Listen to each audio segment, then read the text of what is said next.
Hospital Porters, pride and dignity. Stop the New World Order. Welcome to HPANWO TV. Welcome to this reply to comments 75. This is the film in which I, as the title suggests, reply to your comments. The reason I make these films is that I feel obliged to reply when people leave a comment, because I get a lot of them. I'm a popular channel, and people take the time to write really, really interesting comments. Some of them are very appreciative.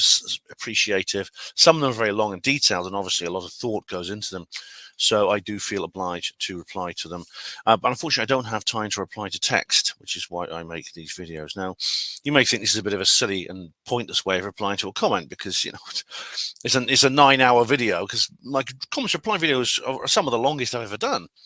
And you think, Anna, mate, I want to reply to a comment. You give me a 9-hour video to watch. What's the point of that? That's no good. Well, you don't have to watch the entire video, you see, because I will leave a timestamp underneath the comment I reply to in the form of a reply, which says, thanks for your comment. It'll be answered within the first hour of the upcoming comments reply video. And then this goes to second hour, third hour, fourth hour, fifth hour, etc.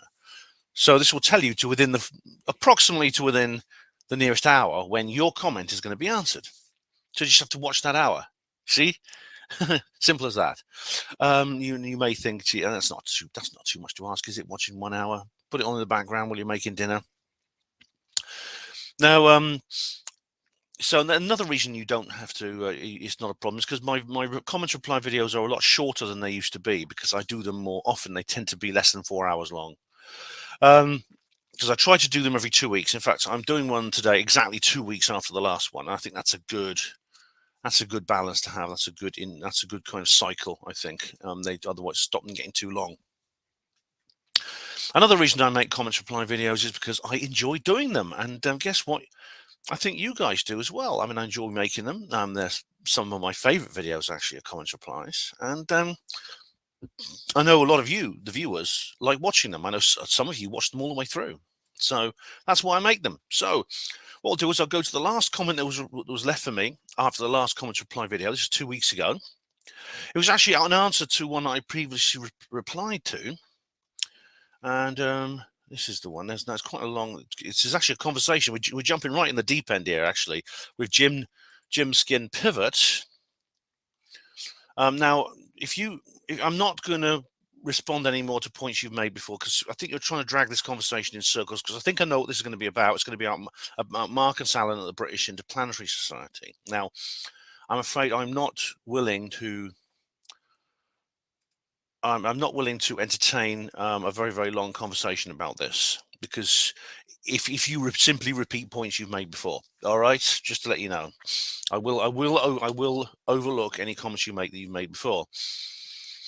So Jin says here, Ben, you can't just sweep this aside and plug your ears with your fingers. Well, I'm not. If you notice, I have earphones and a microphone.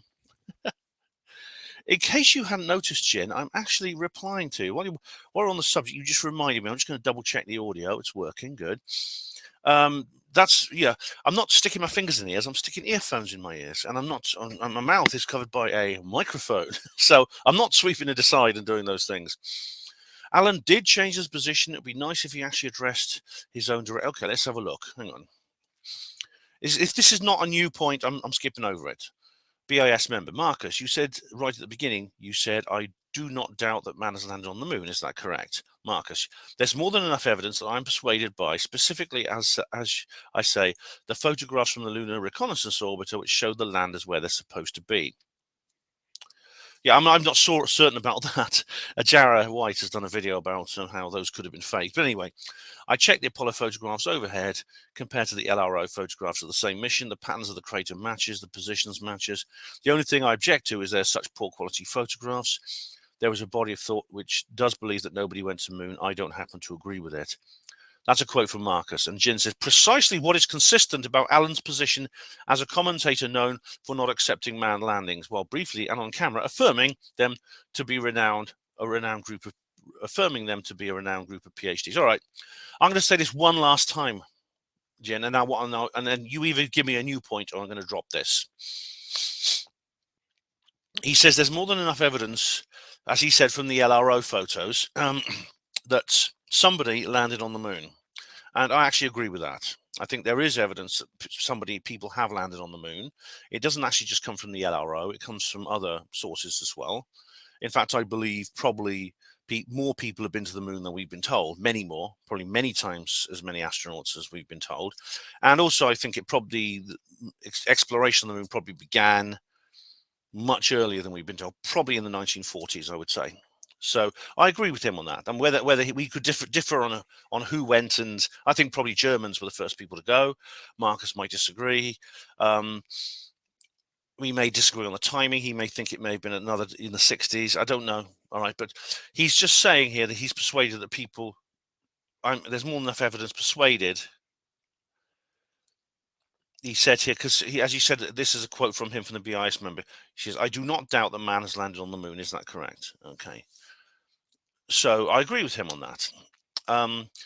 Then he says, the only thing I object to is they are such poor quality photographs. Yeah. In other words, he's saying that the photographic record that we've been given by Apollo doesn't really correlate with the missions he believed happened. That's what he's saying. And I agree with him.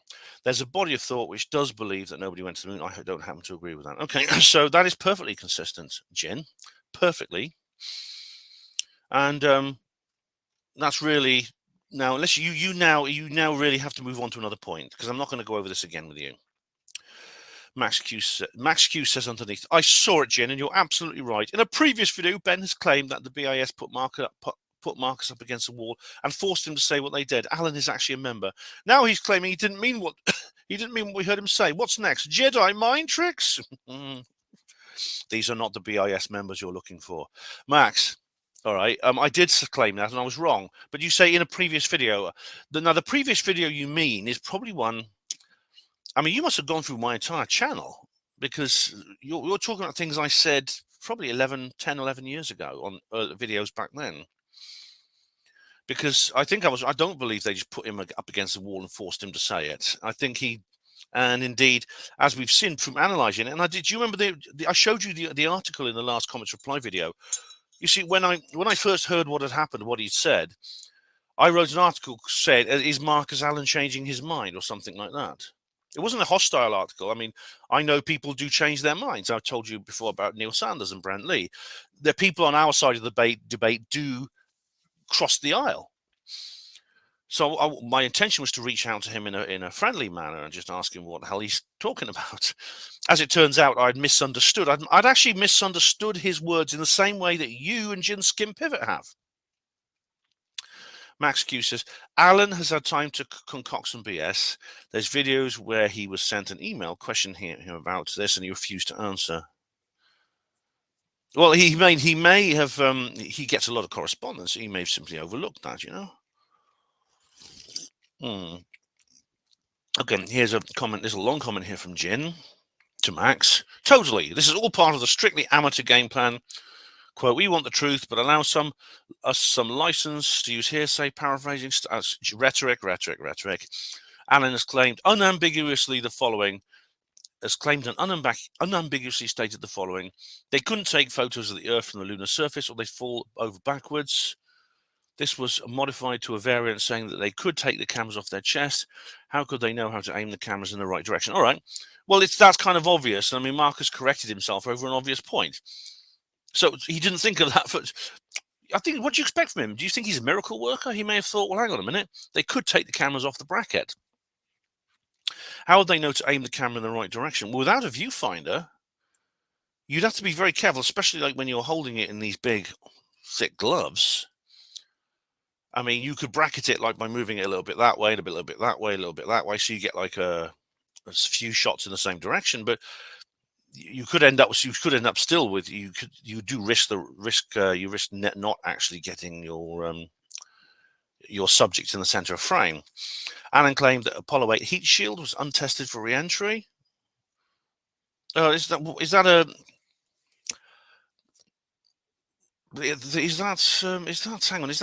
a problem? I mean, I don't think. Do NASA deny that Apollo 8 was the first translunar manned mission using the Apollo CM? Because if so, then that was the first time the heat shield had been tested for re-entry from lunar space, directly from translunar space, cislunar space, they say today, because yeah, I mean, it would have been tested. Obviously, they'd have done some tests on it in a laboratory and things like that. But this is the first time it had been used in space. Allen claimed, despite saying radiation would be a showstopper, that getting to the moon isn't a problem. Right? No, I think the term showstopper is actually, I think it's David Percy or Mary Bennett. That's a quote from. Allen may have used it. Marcus sometimes uses. They work closely together. Getting to the moon isn't a problem. Well, getting to the moon is not a problem. Getting to the moon is not a problem. Look, Artemis 1 didn't have a problem, did it? It just went up there. The problem is getting humans to the moon using existing technology, and indeed technology from the 1960s, and returning them safely to Earth. That's the problem. Allen claimed, despite Gemini 4 and Ed White's photo and film of his spacewalk from unmodified cameras, I don't think there's much evidence that NASA actually tested the film in a vacuum because they couldn't create enough vacuum. Right, well, Gemini 4, I believe, was a low Earth orbital mission. I think one went up to 3,000 miles or something. Funnily enough, I interviewed Darcy Weir about this because he made a documentary about the Mercury and Gemini missions related to the UFO issue. Excuse me, I'm a bit sweaty today. So that you could say, well, that's not the same vacuum as the vacuum on the moon. I mean, I'm the first to say that sounds counterintuitive, but look at the work done by Scott Henderson. Allen claimed, unless you've got direct line of sight, you're not going to get your pictures. They couldn't have a line of sight because they didn't know the rotation. Says Marcus Allen. Right, I don't have an answer for that particularly. The actual transmitter would need to be on a gimbal, the antenna on the top of the LEM or whatever they used. On the ascent from the surface, Marcus has claimed, yeah, because all the astronauts took their suits off and chucked them out of the door before they took off. Is that true? How would you do that? Because there's no airlock, so I'm not sure how you would do that. Okay, well, I don't. That's something you'd have to ask Marcus. I don't remember him saying that, but if he does, then I'd have the same question for him as you do. Marcus claims radiation destroys roll film while acknowledging that NASA had lunar imagery from the Lunar Orbiter project, which used roll film and onboard processing. Right, I don't know anything. I don't have an answer for that.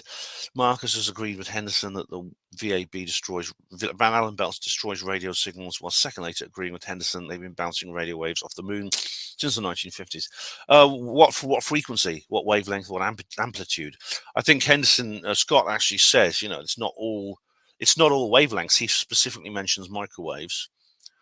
Maybe there are shorter wavelengths that can do it. Maybe there are there's longer wavelengths can do it. We know that very long wave radio can penetrate water to a certain degree. It's used for communicating with submarines. I think as deep as like 300 feet, I believe. That's him not lying and being told consistent. Yeah, okay. Well, most of the things you said actually can be explained. And who is this? Is Jin or Max? They tend to blend into one. There's a couple of things there that you Marcus needs to answer, but apart from that, apart from that, most of those things can be explained. Okay, now Jin is saying, Ben is now part of this charade, Max, says Jin. Ben likes to claim Steve Mumbling used wordplay and semantics when presented with certain information. But when told Apollo made no secret, they'd asked for special films and the Kodak had trumpeted the fact, it was Ben who quickly said yes, but when did the information appear? Did it just show up after someone had pointed out they didn't use special film? This is what concerns me, Jin. I think there may be a bit of backfilling here.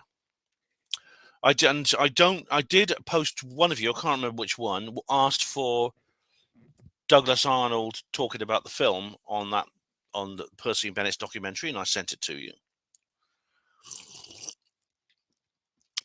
Ben sat there with Henderson soaking up the bullshit while Henderson claims submarines match their internal pressure to the depth outside. Oh,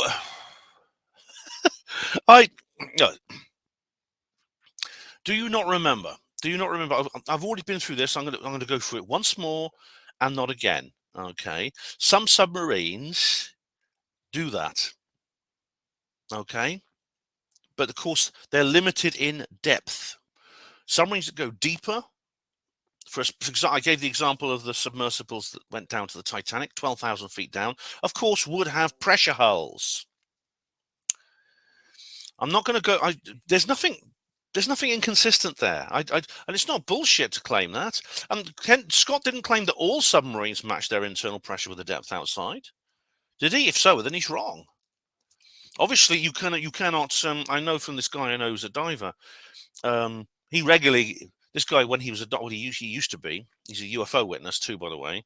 He regularly used to go down to 300 feet or more. And now, of course, you can't. And this was in an unpressurized suit and bell, diving bell. Now, the diving bell did have its internal pressure raised to match that outside. Now, if you're going to do that, you can't just dive down. It's not as simple as just diving to a shallower depth and coming up again. He had to match his internal body pressure to that depth, which meant that when he came up, he basically had to live inside a pressurized habitat with all the other divers, and it took 2 weeks to decompress from that. And he goes here, humans have difficulty processing oxygen above 2 atmospheres. And of course, at about that kind of pressure, nitrogen becomes poisonous, and you can't even breathe air at that pressure. Yeah, this diver guy in the habitat, and when he was diving, he breathed a very different gas mixture. I think it was helium, oxygen, something else. No nitrogen, because that would be toxic. It says subs operate internally at 1 atmosphere. Yeah, I mean, I don't know specifically, but I know, for example, that large Navy submarines, they have a comfortable internal environment inside a pressure hull at depths of between 500 and 1,000 feet. Ben's latest catchphrase, often used when presented with easily checkable facts, is "I can't answer that, but it doesn't mean I'm wrong." Okay, well, it's a catchphrase. The reason I use it as a catchphrase is because it's correct, because it's good logic. You just think about it, Jin. If that's not a valid thing to say, I can't answer that, but it doesn't mean it's wrong. You're saying that because I can't answer that, it has to be wrong. Because I do not have the exact information in my photographic memory, which I can recall instantly and clearly for you right now, to avoid me having to check every single thing you do by Googling and stuff like that, which would mean this 9-hour video would turn into a 9-day video. That means it's wrong, because that's the alternative. He doesn't like wordplay and semantics, but when he's not facing the person who's refuting the Apollo truthers, he's quite prepared to dabble in it himself when he controls who has the last word. He's not facing the person who's refuting the Apollo truthers. One word, Jin, skin pivot, one word. Watford. We'll see who's not willing to face people, eh? Who's not willing to face people? I don't control who has the last word. As I said, I only delete comments when they are rude, abusive, and things like that. I deleted 2 comments on the last comments reply video, only 2. I've deleted 1 of Steve Mumling's comments, only 1. Ben, of course, is always consistent. I try to be. Geddes Ward talks to the dead. Correct. He's a medium. Well, is he? Is Neil a medium? I know. Oh no, I don't know if he's. Andy is. I don't know about Neil. But Apollo 11 had a serious UFO encounter. Yes. Unless are you saying that Buzz Aldrin made that up? NASA has access to alien tech, but moon landing's a little too far-fetched to take seriously. Correct. They have access to it. They don't publish it. It's not used publicly, you see. Okay, right. Max Hughes says underneath, here's another comment from Max Hughes. Alan has had time to concoct some BS. There's videos where all right, hang on, I think actually, is that just part of the same thread? I think, it's part of the same thread. No worries. This is a different, by the way, that was all on the Artemis 2 live stream, that particular set of that particular thread. Right, new comment, Max Q. Dr. White, PhD, has given 2 possible outcomes for this mission: postponed, then cancelled, or a hoax. So it's going to be hoaxed, according to him. Well, if it doesn't get postponed and cancelled, yeah, I mean, maybe we went through his video where he talks about the radiation data. Apparently, that data has turned up now. Apparently, I mean, he said it was something he said on Facebook. I didn't look at it closely, but it was in the Apollo hoax group. So unless it does get proposed and cancelled, then what's the other alternative? We don't know yet. It hasn't happened. It's due to happen in November, I believe.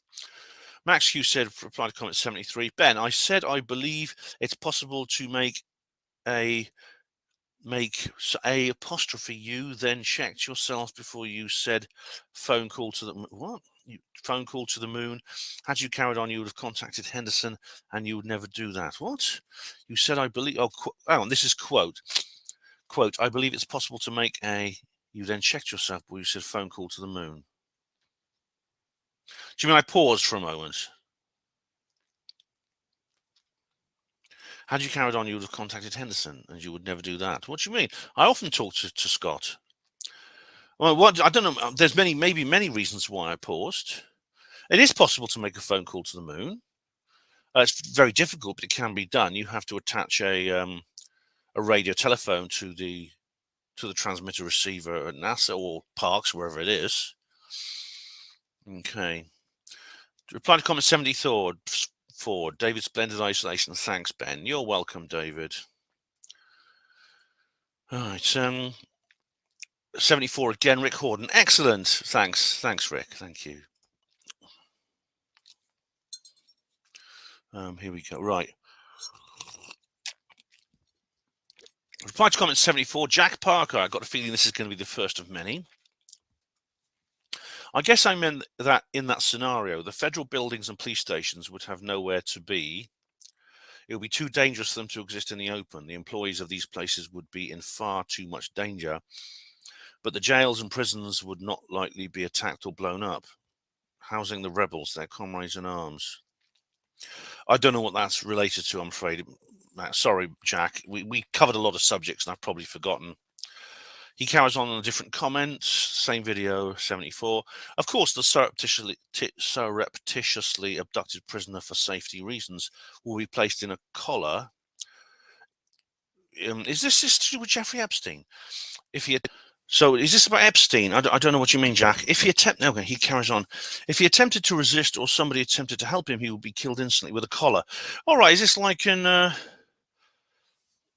film, The Running Man? That's a good film, that is. I enjoyed that. That's a very good film. Hope I'm recording. I just double check these. Yes, I am. I have to check these things every so often. Yeah, okay. With a little button possessed by the arresting officer, same officer would be wired. If his vital signs stopped, the prisoner would die. All right, well, that's a good film. I think that's the film you're talking about. Although I remember there's like an electronic fence, and the prisoners are, there's no walls around the jail, but they don't go anywhere because they have these collars on. If they go through this electronic fence, it immediately detonates a charge in the collar, which basically blows the head off, kills them. Yeah. Jack says, could be a traffic ticket. Who knows if it went to warrant? Again, I don't know what the context is, Jack. Jack, this says here, the color would be slapped with an extension pole. The color would be slapped with an extension pole. Even if mistaken identity, that's a full stop between those, mistaken and identity. We would just have to make it to court or jail to clarify the mix-up. At that point, the arresting officer had better stay in good health. If you should have a sudden heart attack, unfortunate, neck band would kill the prisoner instantly. All right, that's to stop the prisoner attacking the officer. Right. Another option. They can shoot a capsule into the person secretly from a distance or however induce it. A slap on the back. Hey there, buddy. Long time no see. You're under arrest. It's in you. Radio-controlled cyanide. Oh, they do have the ability to do that. Yeah, They can inject poison capsules, which then have a delayed reaction to try and cover up who did it. Yeah. They have poisoned umbrellas, things like that. All kinds of things that the CIA and others use. Jack Parker. So what happened, officer? I think this is a quote. Well, he resisted or something, I guess. Or else I sneezed. Can't be sure. Dear me, don't give them ideas, Jack. Okay. One cop's wife gave him a divorce notice while he was working. That's mean. He lost 5 prisoners to automatic cyanide injection, bringing them in. He was periodically crying. That was very nasty. That was very cruel of her. And he should have been sent home sick. Of course, the family's got compensation for this. The officer in question gets counselling. maybe a lot of substance to this movie to make it substantive, possibly comedy. While there's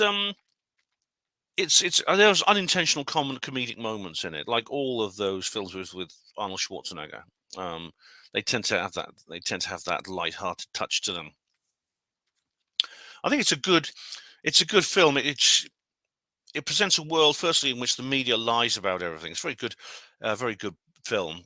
I never read the book, but and of course, reality TV. This is in the 80s. This was made. It predicts reality TV, which of course there's only a matter of time before reality TV does get that extreme, where they have live killings on TV. I mean, this is the point made in that brilliant film Network. I'm as mad as hell, and I'm not going to take this anymore. Because of course, well, it's not really a spoiler because it's such a well-known film. At the end,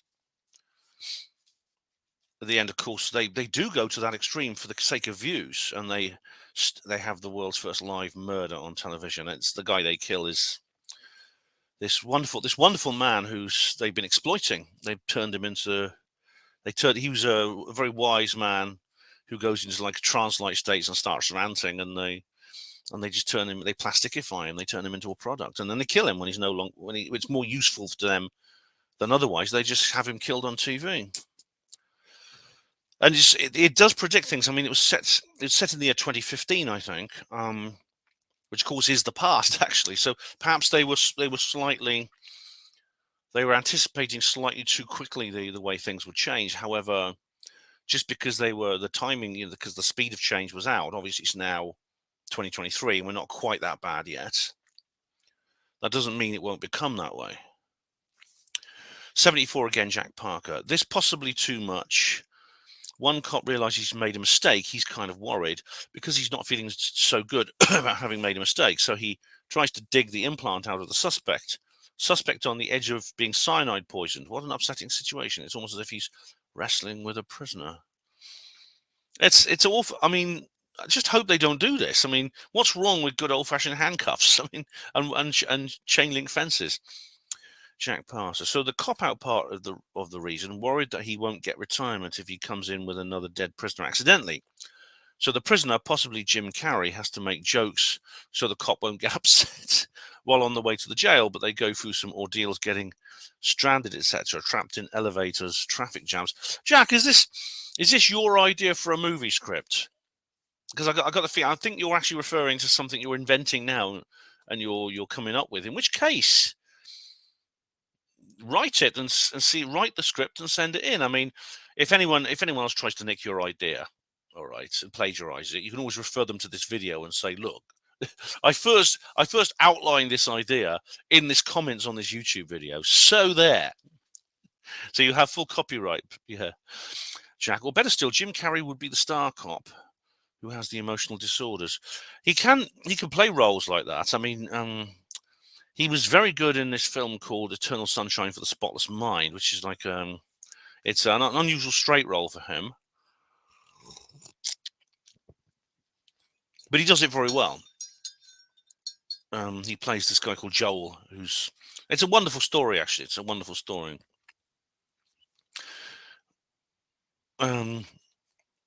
Jack Parker. Of course, there are several high-energy British actors, comedians that might be able to take on or contort this would be a screenplay into something. Right, Jack, I understand you are writing a screenplay. What you find is in American films that there are a lot of people in American films with English accents, and they tend to be bad guys. They tend to be the villains, I find. I mean, I found a perfect example in that Red Lights film. There's one person in the film with an English accent, and she's like the evil manager of this fake medium, played by Robert De Niro. It's very good. That's a good film. That, incidentally, is a film inspired by Skeptics. Yeah. TK says on 74. Right. Anyway, Jack, if that's the end of this particular series of comments, I look forward to. I hope you'll give me an invite to the red carpet premiere when it comes out. Please do. Just tell him that you first outlined this idea for this film in YouTube comments. TK says, what's the point of this? This is on 74. People comment, you are wrong about X. You answer, no, I'm not. You are wrong about why. Answer, no, I'm not. Pointless. Do some research, Ben, instead of ignorantly lying, you fraud. Oh, fuck off, TK. That's a complete... I don't do that. People comment you're wrong about X. I answer, I'm not wrong about X. And you say you're wrong about Y. Answer, no, I'm not. But I explain why. You say do some research? Why don't you do some reading or do some bloody listening to what I'm actually saying, you twat? Here we go.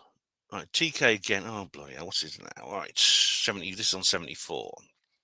And Max Q replies, oh, this is going to be fun.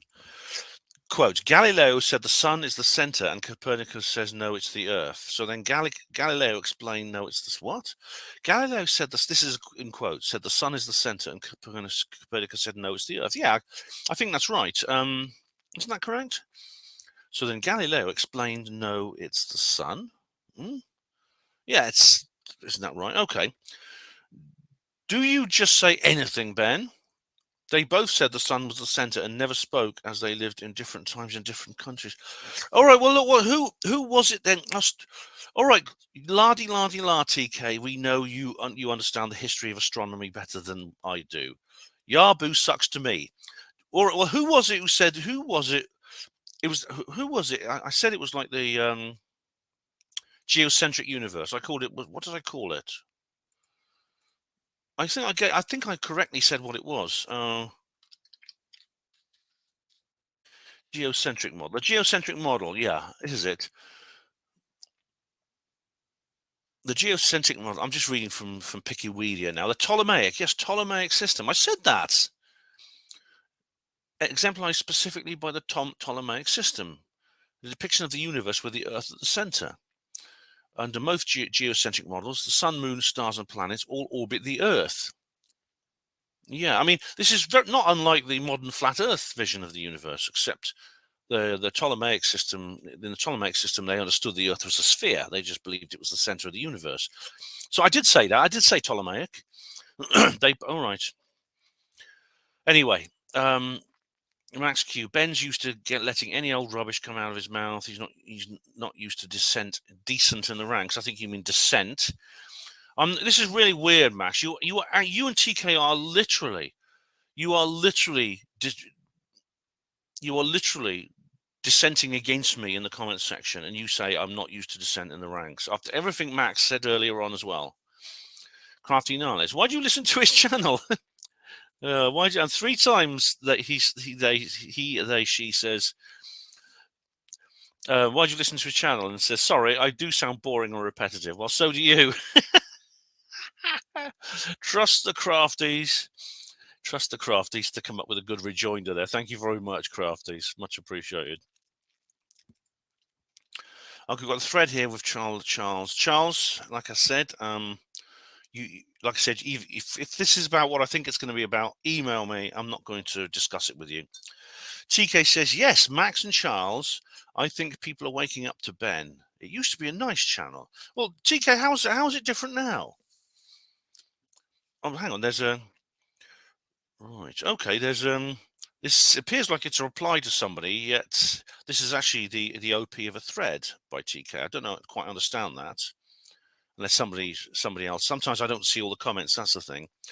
Crafty says, nobody's waking up to anybody. Well, maybe they're waking up to the people who are always mean to Ben. You're in a small, angry, jealous minority, and you're boring. Thank you, Crafty. Charles Scott. All right, Charles. This is not a very long. This is not a long comment, thankfully. I've no personal quarrel with the Crafty nihilist, but I can't concur with them here. What a surprise, Charles. Oh, do come to the live stream, which I'm going to do next week. It's all about, it's what I'm doing, a 1-year anniversary celebration of the thing you can't stop thinking about. Although there will be people waking up to the mean behavior towards Ben, and maybe a small group of angry, jealous, etc. Well, I'm not one of them. People have also presented factual truth whereby people are waking up to Ben being a liar. Therefore, TK, you are speaking the truth about people waking up, and it didn't used to be a nice channel until Ben's noxious behavior. Well, how's the channel not all right? Perhaps you guys could explain, seeing as you're complaining about this. In what ways the channel used to be nice and now not is? Because really, my channel actually has changed very little compared to most channels that have been around as long as mine have. And mine started in 2007, I believe, was my first upload. So that's literally 2 years after YouTube began. Most channels that old, which have been used as regularly as mine, in other words, regularly active, have changed much more than mine have. I mean, take Sargon of Akkad, for example. I mean, he used to do like bedroom vlogs, and then he became more sophisticated as he developed. I'm still pretty much the same. And David Splendid Isolation says, yet you people just cannot keep away from a person you've concluded is a negative fraud, pathological obsession. Yes, Marley Pumpkin's going to reply here, aren't they? Charles says to David, I'm not going to let Ben off lightly with his lying, blah, blah, blah, blah. I'm not, okay. Right, I'm not going to read that one, Charles, because we've been through that.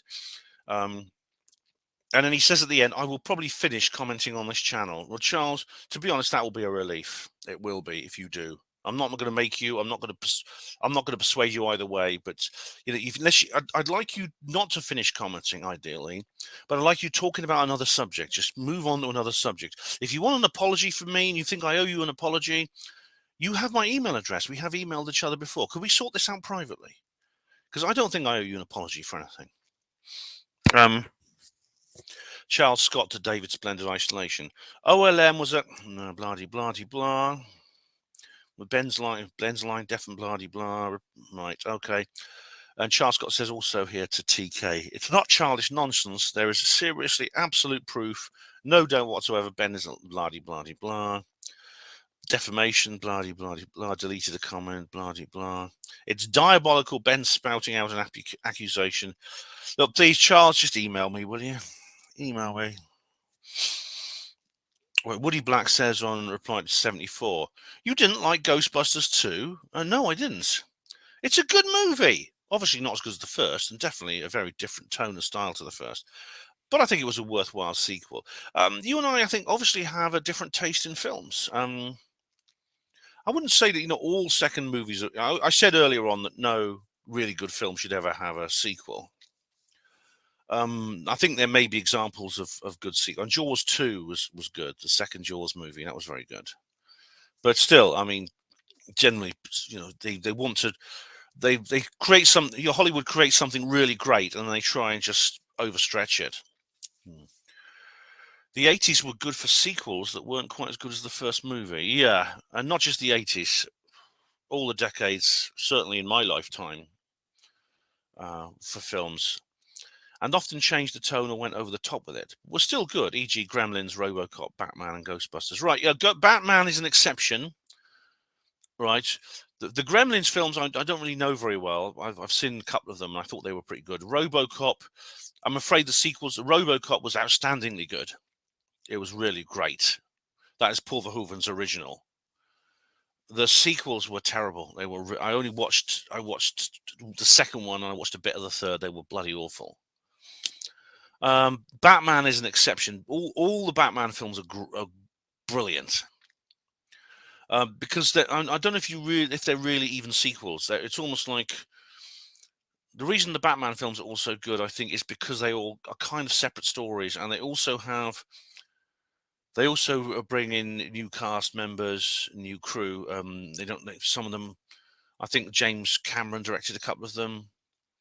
I know, of course, Tim Burton did the original, which was outstanding. It was exquisite. But then other people came in, and James Cameron did a couple, I think.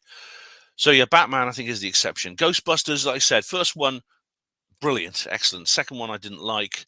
The third, I think even if it hadn't gone like woke and had gender swapping, I wouldn't have watched it because the second one was so bad. Obviously, with the feminism angle, I boycotted it out of principle. But yeah, it's interesting. Not everyone has the same taste. My favorite film, Cloud Atlas. Loads of people I know really hate that. They think it's bloody awful. They said, and that's probably the best film I've ever seen. Dark Corners on 74. On the continuing subject of woke Hollywood, we can't get away from it, can we?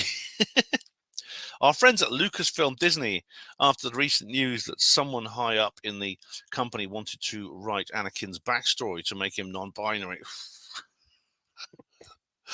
You have to laugh at this, you really do. Now they're now trying to say Luke Skywalker is gay. Even Mark Hamill, the actor who portrayed Luke, has said he could potentially be gay. Oh, God, blimey. Someone probably said to Hamill, you have to say this or we're going to cancel you. We'll denounce you as a homophobe, and you'll be removed from the Star Wars canon, and we'll be disinvited to all the reunions and all the conventions and things. This is not to mention the extra media, such as comics and novels, that have hinted at Obi-Wan being part of a same-sex relationship. Jesus, what? How much longer are they going to be beating themselves over the head like a Monty Python monk? How much longer are they going to do this? How many times can you do this before you eventually collapse unconscious? This is what's going to happen to the entire movie industry. And Gary Robinson, of course, I knew he'd want to say something about this. He says, I've not heard that particular story, but I would not be surprised if it's true. Yeah, I think it sounds a little bit extreme, Dark Corners UK, but unfortunately, it's wise not to. I tend not to underestimate their stupidity. What you have to understand is that Lucasfilm is now completely controlled by left-wing activists who have no interest in Star Wars, Indiana Jones, or any other Lucasfilm property. Yeah, I know they've really literally handed over the treasure house to the pirates, haven't they? Their mission as woke writers is to attach themselves to a famous IP so that it can provide them with a global platform to spread their nonsense. Yeah. As we said before, Gary, these people could easily just go away and write their own franchises.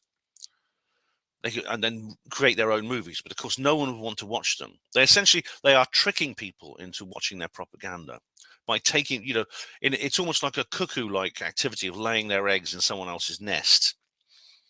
It's kind of it's a decoy like you see in nature. They essentially they are sneaking in under a decoy to then launch their propaganda at people. In the case of Star Wars, they have recently created a website for the purpose of detailing which characters are gay and non-binary. Oh, Jesus! The first I heard about it was when, you see, I didn't think it was as serious at first because I was doing the Mindset podcast with Gareth Davis before he died, and we were talking about one of the Star Wars movies, and he said, "Oh, did you see the two girls kissing?" And oh yeah, apparently there's two of the female characters share a passionate kiss at the end of the film. Now it's only actually invisible for about an eighth of a second. I actually didn't see it. It was there. I did look back at the clip, and it is there. That I didn't. I thought to myself, that's a bit stupid to put that in. It's not catastrophic, but I thought it was a little bit stupid to put that in there. However, I mean, it's just not the end of the world. I mean, of course, why shouldn't these beings in this other galaxy, some of them, be homosexual? I mean, if they're anything like us, and obviously they're technically they're aliens, but they are essentially convergent evolution have made them into humans. Some of them might be homosexual, the same way that obviously a lot of Earth humans and other creatures are. But then I didn't realize it would go as far as it has done since then. Anyway, Gary continues. This is according to their twisted worldview, of course. As far as I'm concerned, if George Lucas didn't write it and didn't run it by Joseph Campbell and Steven Spielberg for critique and feedback, then it's not Star Wars. I have to agree.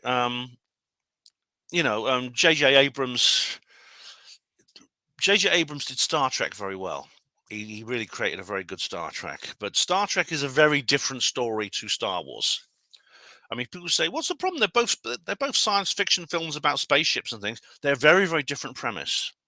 Star Wars essentially is more kind of like hard sci-fi, whereas Star Trek is more kind of hard sci-fi, whereas Star Wars is a space opera. So they're very, very different.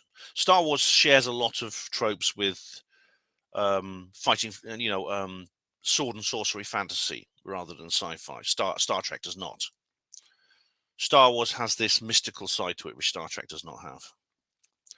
So J.J. Abrams, I didn't think was the ideal director for Star Wars, and it turns out he he's basically he's took a pickaxe to it, just like they all have. Disney is showing no signs of slowing down in terms of woke content, which is strange as they are running out of money. Go get woke, go broke. It's inevitable. But you did tell me, Gary, that apparently there is a bank now which is basically subsidizing them. So they're the ones. So in the sense that the go broke bit of the equation has kind of been it's kind of been moved to it's kind of been shifted to another victim. But then, of course, the same thing I said about this, you're not going to get an infinite regress of this. Eventually, some shareholder somewhere is going to say to the board, we employ you to make money for us, and you're losing money. Why is that? So they cannot regress infinitely over who's subsidizing who. You have to wonder if foreign influences are controlling the decision makers at Disney in order to slowly crash the company and therefore destroy a once great brand name. Cheers. Well, it's obviously like, if it's not the Russians, it's not, and of course Michael Shrimpton will say it's the Germans. I'm sure lots of people in the dissident right would say it's the you-know-whats, the J words, which of course is also not true. I say, I think maybe it's I say Illuminati, which they could be reptilians, yeah. Oh, I'm not going to go down that rabbit hole right now, if you don't mind, Gary. Thanks, a great comment there. Crafty Nihilist says reply to comment 74. I said you look like Greta in that hat, not great. Oh, right. Oh, did I? Hang on, I've got a timestamp here.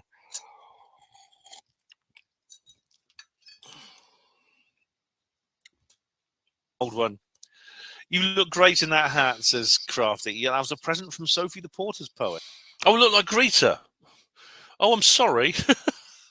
I'm sorry. Crafty. Right, it's a good time to raise this subject. Actually, I had my eyes tested yesterday. I'm going to be wearing glasses, and you'll be seeing me wearing glasses very soon. And I've actually got distance lenses and reading lenses, so I'm getting 2 sets of glasses. Luckily, it's 2 for the price of 1. So, yeah, you're gonna have to. You viewers will have to get used to that, and it's. I'll say more about that at the time, actually, but. They've been ordered and they will be now. I misread what you said, basically, because my eyesight is defective. Okay, so sorry about that. And Jam Noise laughs at this sort of thing in 2 comments. Then Max says, Ben sees and reads what he wants to see and read. Well, I don't. I see and read what I can at the moment, which means I make mistakes basically because I need glasses, which I'm going to get. Thanks for confirming that. You trolled another thread where it was mentioned. What are you talking about, Max? Shut up. Woody Black said, right, reply to comment 74. Highlight of the whole stream. All right, this is 149 is a timestamp here. This is on reply to Brian Allen 74. Revealed that they used to put people in cast iron coffins which were riveted to prevent grave robbery. And Brian thinks it may have been aliens doing it. All right. Well, I'm glad you like that, Woody Black. Yeah, he did tell me it's actually in one of his books. He's written a whole series of really good books, actually, about cast iron coffins. Right, Brian he explains why he thinks it might be aliens doing it. Now this is not across the whole world. This was only in Scotland, I believe, they did this. However, it's an interesting. I don't have all the details to hand, but it's a very interesting subject. That Claire Davey would be interested in that. I'll ask her. Claire Davey, of course, is a bit of an aficionado for graves and cemeteries. And Jack Corner says, my first thought was vampires. Lol. All right, so I see. Well, that could be.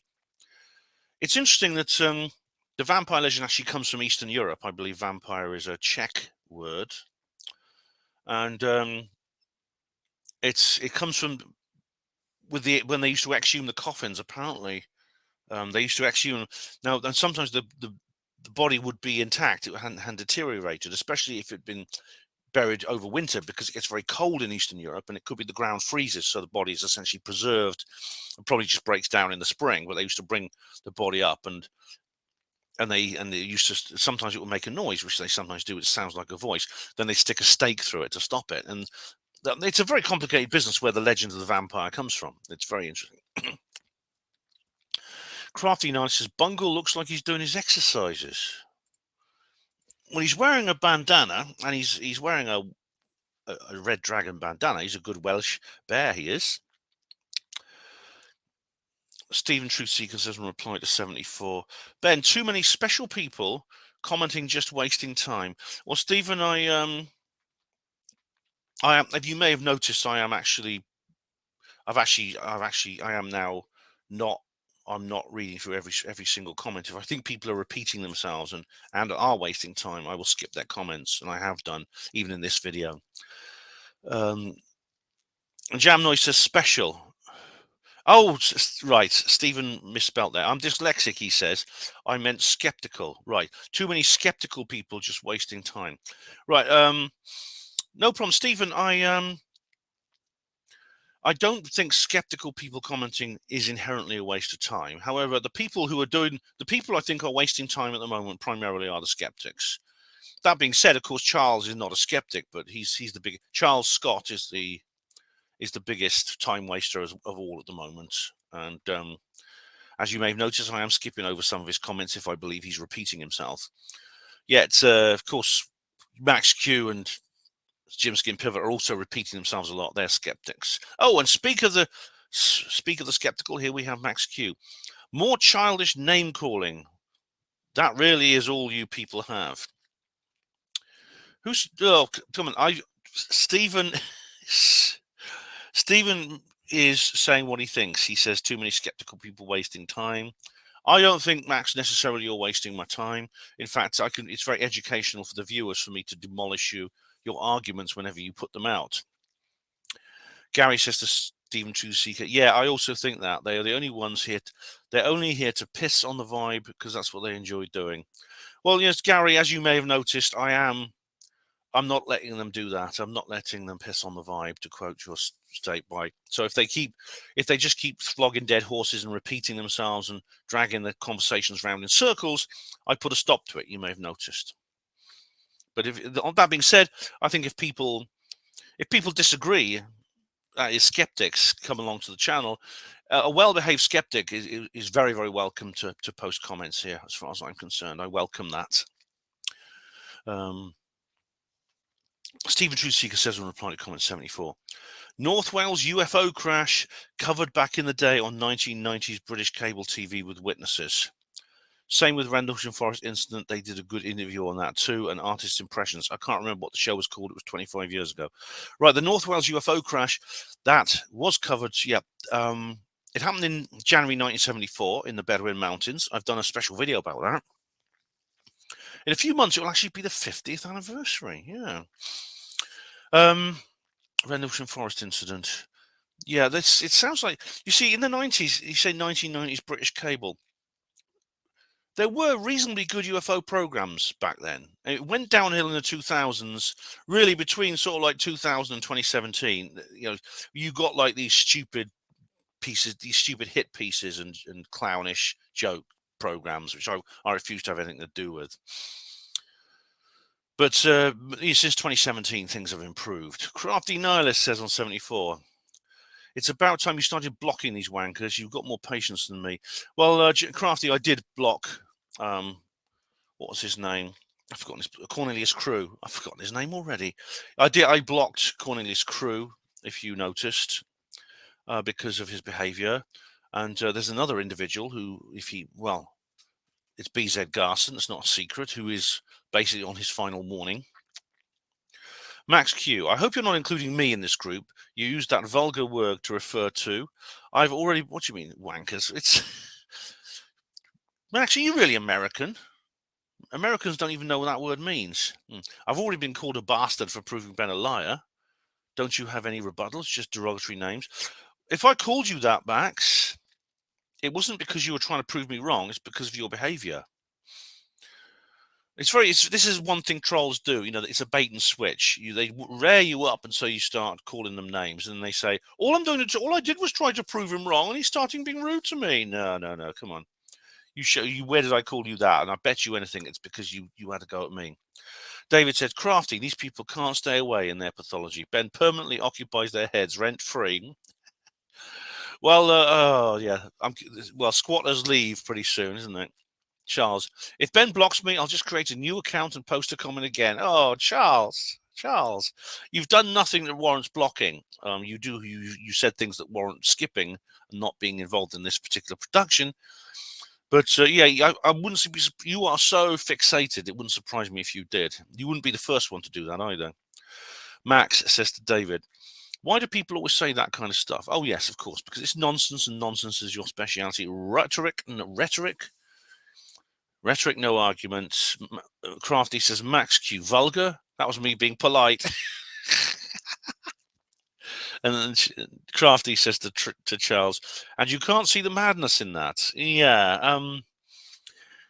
Charles, do you actually? I mean, you're not the first person I know who has a weird obsession. I mean, there's the one person that always springs to mind I talk about on the gas banner in HPWA. This is a guy. He was a former porter who became an ODP, and then he tried to persuade me to leave portering and become an ODP with him. ODP is like a theatre nurse, operating department practitioner. When I said no, I'm proud to be a porter, he just went nuts, and he wouldn't let it go. And he became obsessed with me. He said, we've got a grown man here who's made his own decisions with what he wants to do with his life, and I don't like it. He's got to do what I tell him to with his own life. And he wouldn't let that go. I mean, I saw him again a couple of weeks ago. I'll say more on the St. Theo's video, all right, which is coming in June. But I saw him again a couple of weeks ago. I can't believe it. I'm actually writing an article for the HPWA about that, but I had a bit of fun with him. I'll tell you more later. Charles said to Crafty, I'm sorry to say I don't see the madness in that. It would be to let people know I've been blocked for a start and summarize why I think I've been blocked and why Ben is a liar, etc. I wouldn't endlessly keep creating new accounts, as I can see the madness in that. Charles, do you want me to block you? Because you sounds like you're quite relishing the prospect when you haven't done anything that warrants blocking. If you remember, I blocked calling this crew because of what he said about Jarrett White's grandmother. You know, Crafty Nice says, I'm only watching this if it's over 9 hours long. All right, well, I'll see what I can do, Crafty. Dark Corner says, you and me both, Crafty. All right. Well, if you guys, the more comments you leave, guys, the longer this video will be. So leave me plenty of them, and it'll be a nice long video. How am I doing for time? I think it must be nearly at the end of, yeah. I've got a different, oh, yeah, just 2 minutes to go. I must have subconsciously sensed it. I'm using a different. I am using an online. I am using an online clock at this time, but it's a different one. Max says on 74. So Henderson's now saying microwave frequencies don't penetrate the ionosphere. That's the wrong way around. In the diagram he showed was for high frequency. Those frequencies don't penetrate the ionosphere. Microwaves, anything above 30 megahertz, do. There are plenty of sites online where you can do mock foundation license tests, take a few and check your results. There are people who've had no training and passed the basic exam first time. My point is, it's so basic, it's easy that if you can't pass, you shouldn't be making statements about complex communication systems you clearly don't understand. It's like telling an electrician how to do his job when he can't even wire a plug. Well, as soon as I don't have an answer to that, Max, but you could be right there. I don't know. 74 mumblings right in this video, he says, as you always claim, I've done that, dealt with that, etc. What? You never do. Not true. I only skip. You says you skip through my comments, often stopping one sentence in, missing the point, and then say I've dealt with that. That's why you get the same comments over and over again. No, I don't think. I think that's a misrepresentation, Max. I think it is. And again, I think you're possibly doing a bait and switch. As you know, maybe when I'm using reading glasses, it will be easier. I do try to represent you correctly. I skip things that I have said before, I believe, and of course you're going to portray it, and you're going to portray it differently. I skipped some things you said this time because they are points you've made before. Now, if you don't believe me, if other viewers don't believe me, you can go to previous videos in this project where I answer those points. I believe I'm being honest in that. I believe, like I said in this video for the last time, I said I'm going to explain to you exactly what Marcus said at the BIS 12 years ago now. Oh, sorry, 11 years ago, and why I think that's not true.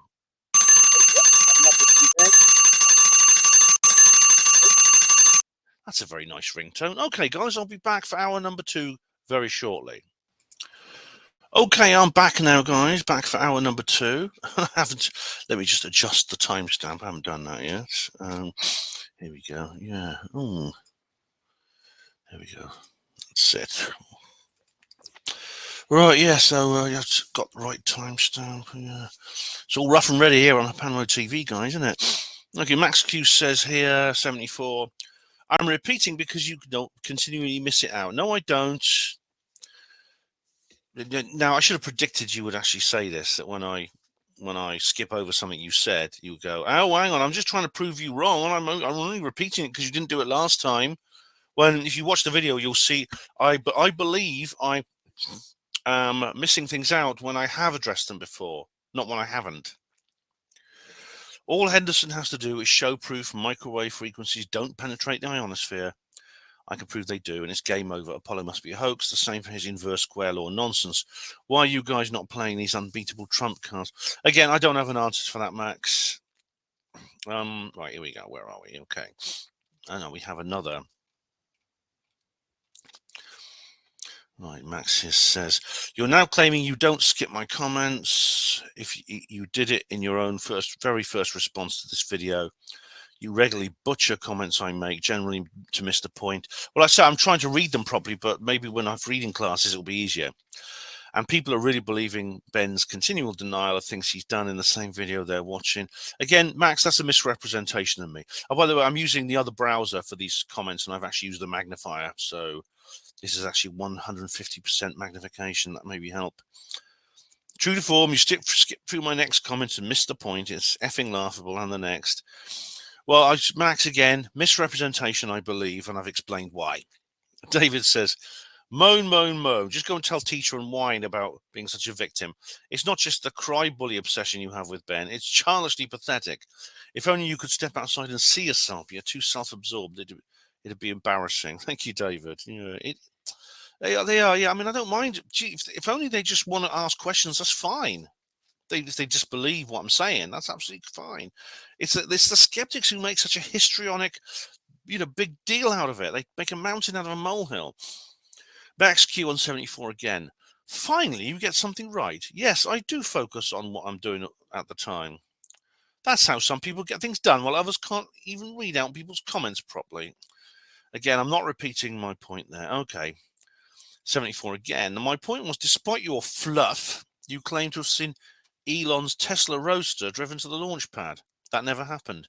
You made it up. That matters because you used it to bolster a point. No, it did happen. It did happen. It was with... Again, now, do you want me to pause this entire video and spend 15 minutes looking for a YouTube link from 5 years ago? What does it matter? Does it matter? I mean, even if it wasn't driven there, okay, it doesn't prove a point, because then you'll just say, well, they let the tires down when they put it on the rocket. They then just drained the tires, which would make sense. Which would make sense because you don't want those tires exploding, because it wouldn't look good on camera. Max Q on 74. Oh, I made a spelling mistake. I've read the reviews of your books, and it seems to be a speciality of yours. But the reviews of my books, most of them, well, a lot of them are fake reviews made by somebody. What happened was, if you go to the Roswell trilogy on Amazon, you'll see there were some very, very low. There's some very positive reviews, 4s and 5s, and there's a couple of 1s, but most of those are from the same person.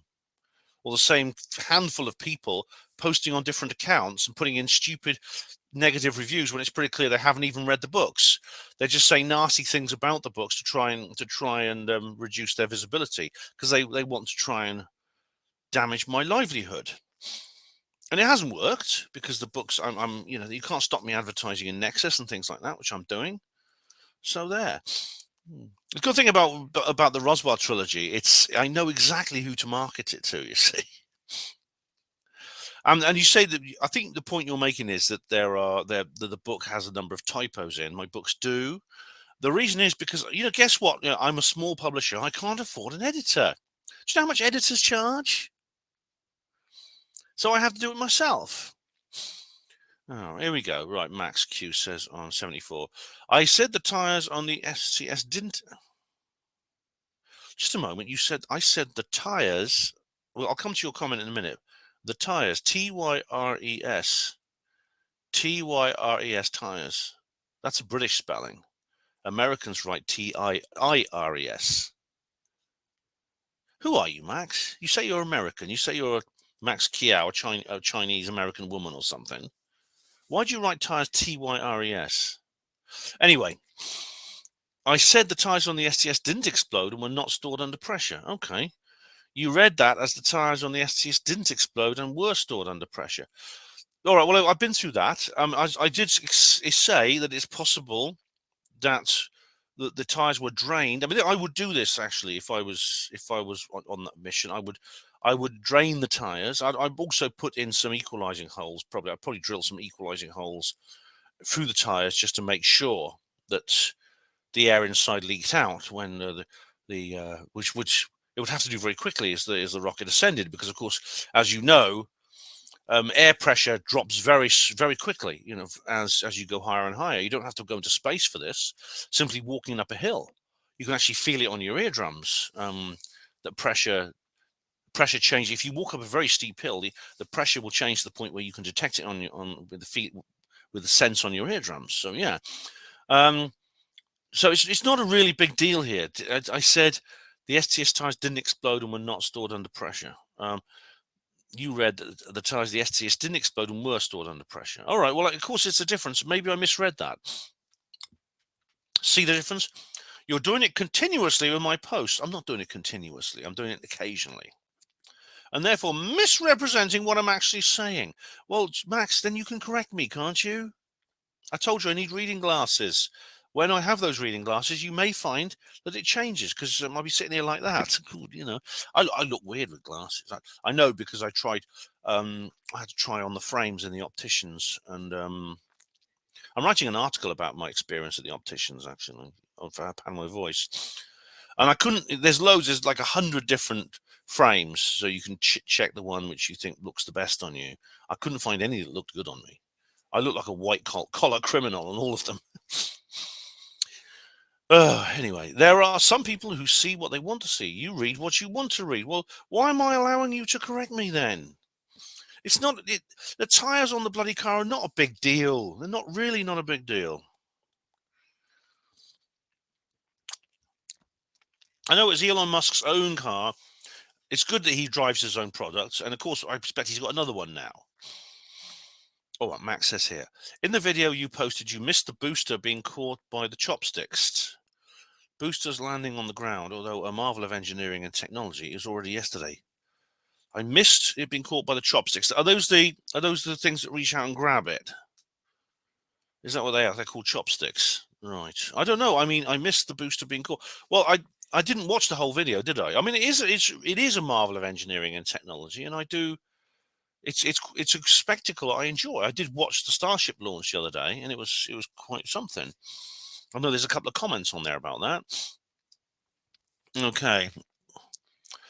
Max Q on 74. You agree McKinnon did delete system files, rendering systems inoperative, and then he left messages on website. You delighted in it.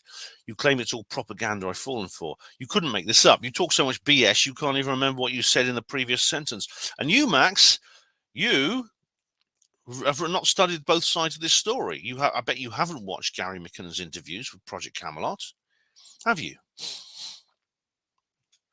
I think you should watch those, because he tells a different story. Okay, right. We have here. Read more. Okay. Max Q says here. Oh, we got a thread here. Max Q says on 74. Neil seems to be backpedaling and hiding behind you. What? After inviting me on, he's now saying you have the final word. That wasn't the case with mumbling. All right. Actually, I don't have the final word. And he never said that to me. He's never said that to me. I advise him, as I advise all the team, not to allow you onto the show. The same way I advise them not to have mumbling. I think in reflection, maybe having mumbling on and it was actually a net gain, and possibly I was wrong there.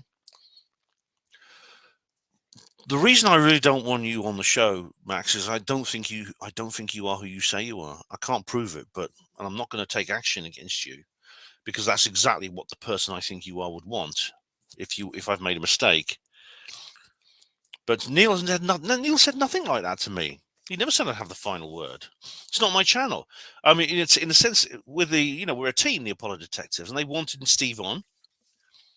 Once Colin Sugrin said he didn't mind, and I suppose that was it, because it's because of him that I objected. It's because of what Steve said about him. Steve says, "Lol, they don't want to risk another thrashing." Steve, what thrashing? What thrashing? The only thrashing that happened on that program was you. You got your ass handed to you. Neil says, Steve mumbling.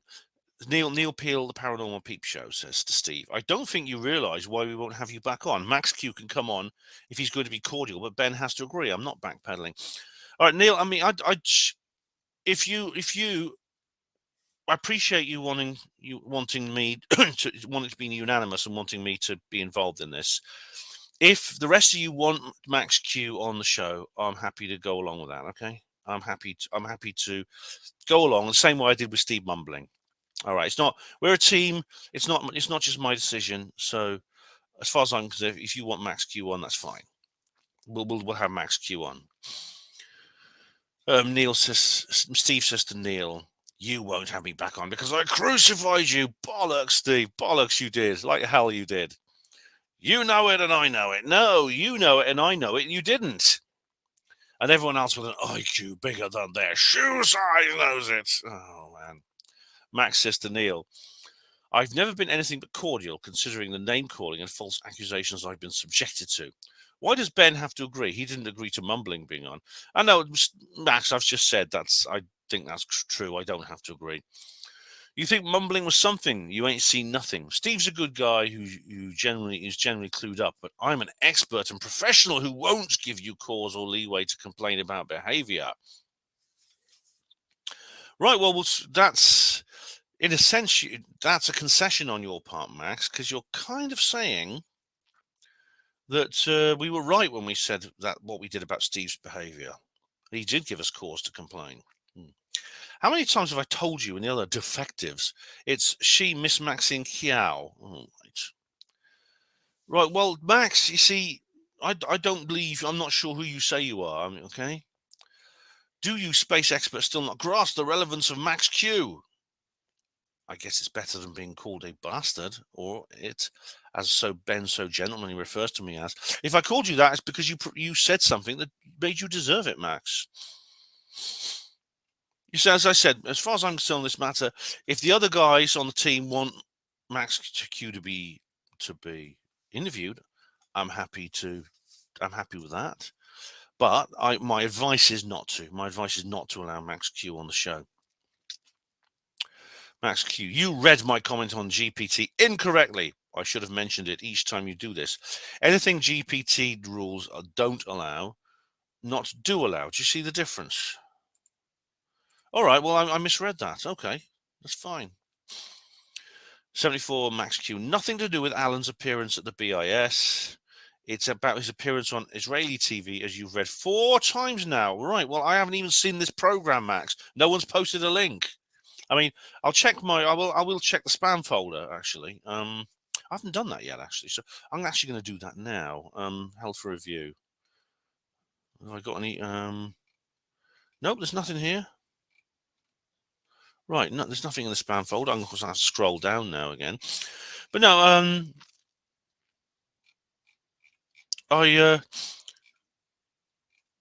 what was it actually? I'm just trying to think. No, I'm just.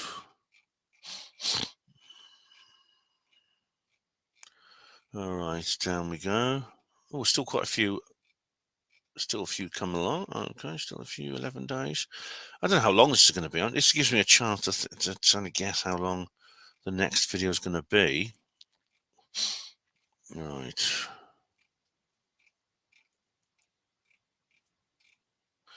Okay. Right. No, there's nothing in the spam folder. I did think that maybe if someone had posted a link, like a link to this Israeli TV program, which I've never seen, that it might have gone in the spam folder. It hasn't. But perhaps one of you could provide me a link. I mean, email it to me if you don't want to put it in, if you think it might not appear on YouTube. Not sure why they would have Alan on during their attempt at moon landing. What attempt? Are you talking about the Bereshit? Because that was a couple of years ago. Yeah, that again, the Bereshit is like that Indian one. Unfortunately, neither of them worked. They failed at the last moment. The Bereshit actually scattered tardigrades on the lunar surface, and who knows what they'll evolve into. Anyway, the point is that he has on 2 separate videos given 2 contradicting accounts of what happened. Must be those Jedi mind tricks again, Ben. Nonsense, Max. What did he say on these? As I said, on the British Interplanetary Society, it's very clear on the British Interplanetary Society. I've already explained to you how that's wrong. In the case of this Israeli TV program, I haven't seen it, so there's no contradiction here. There's no contradicting accounts on my part. There's no Jedi mind tricks.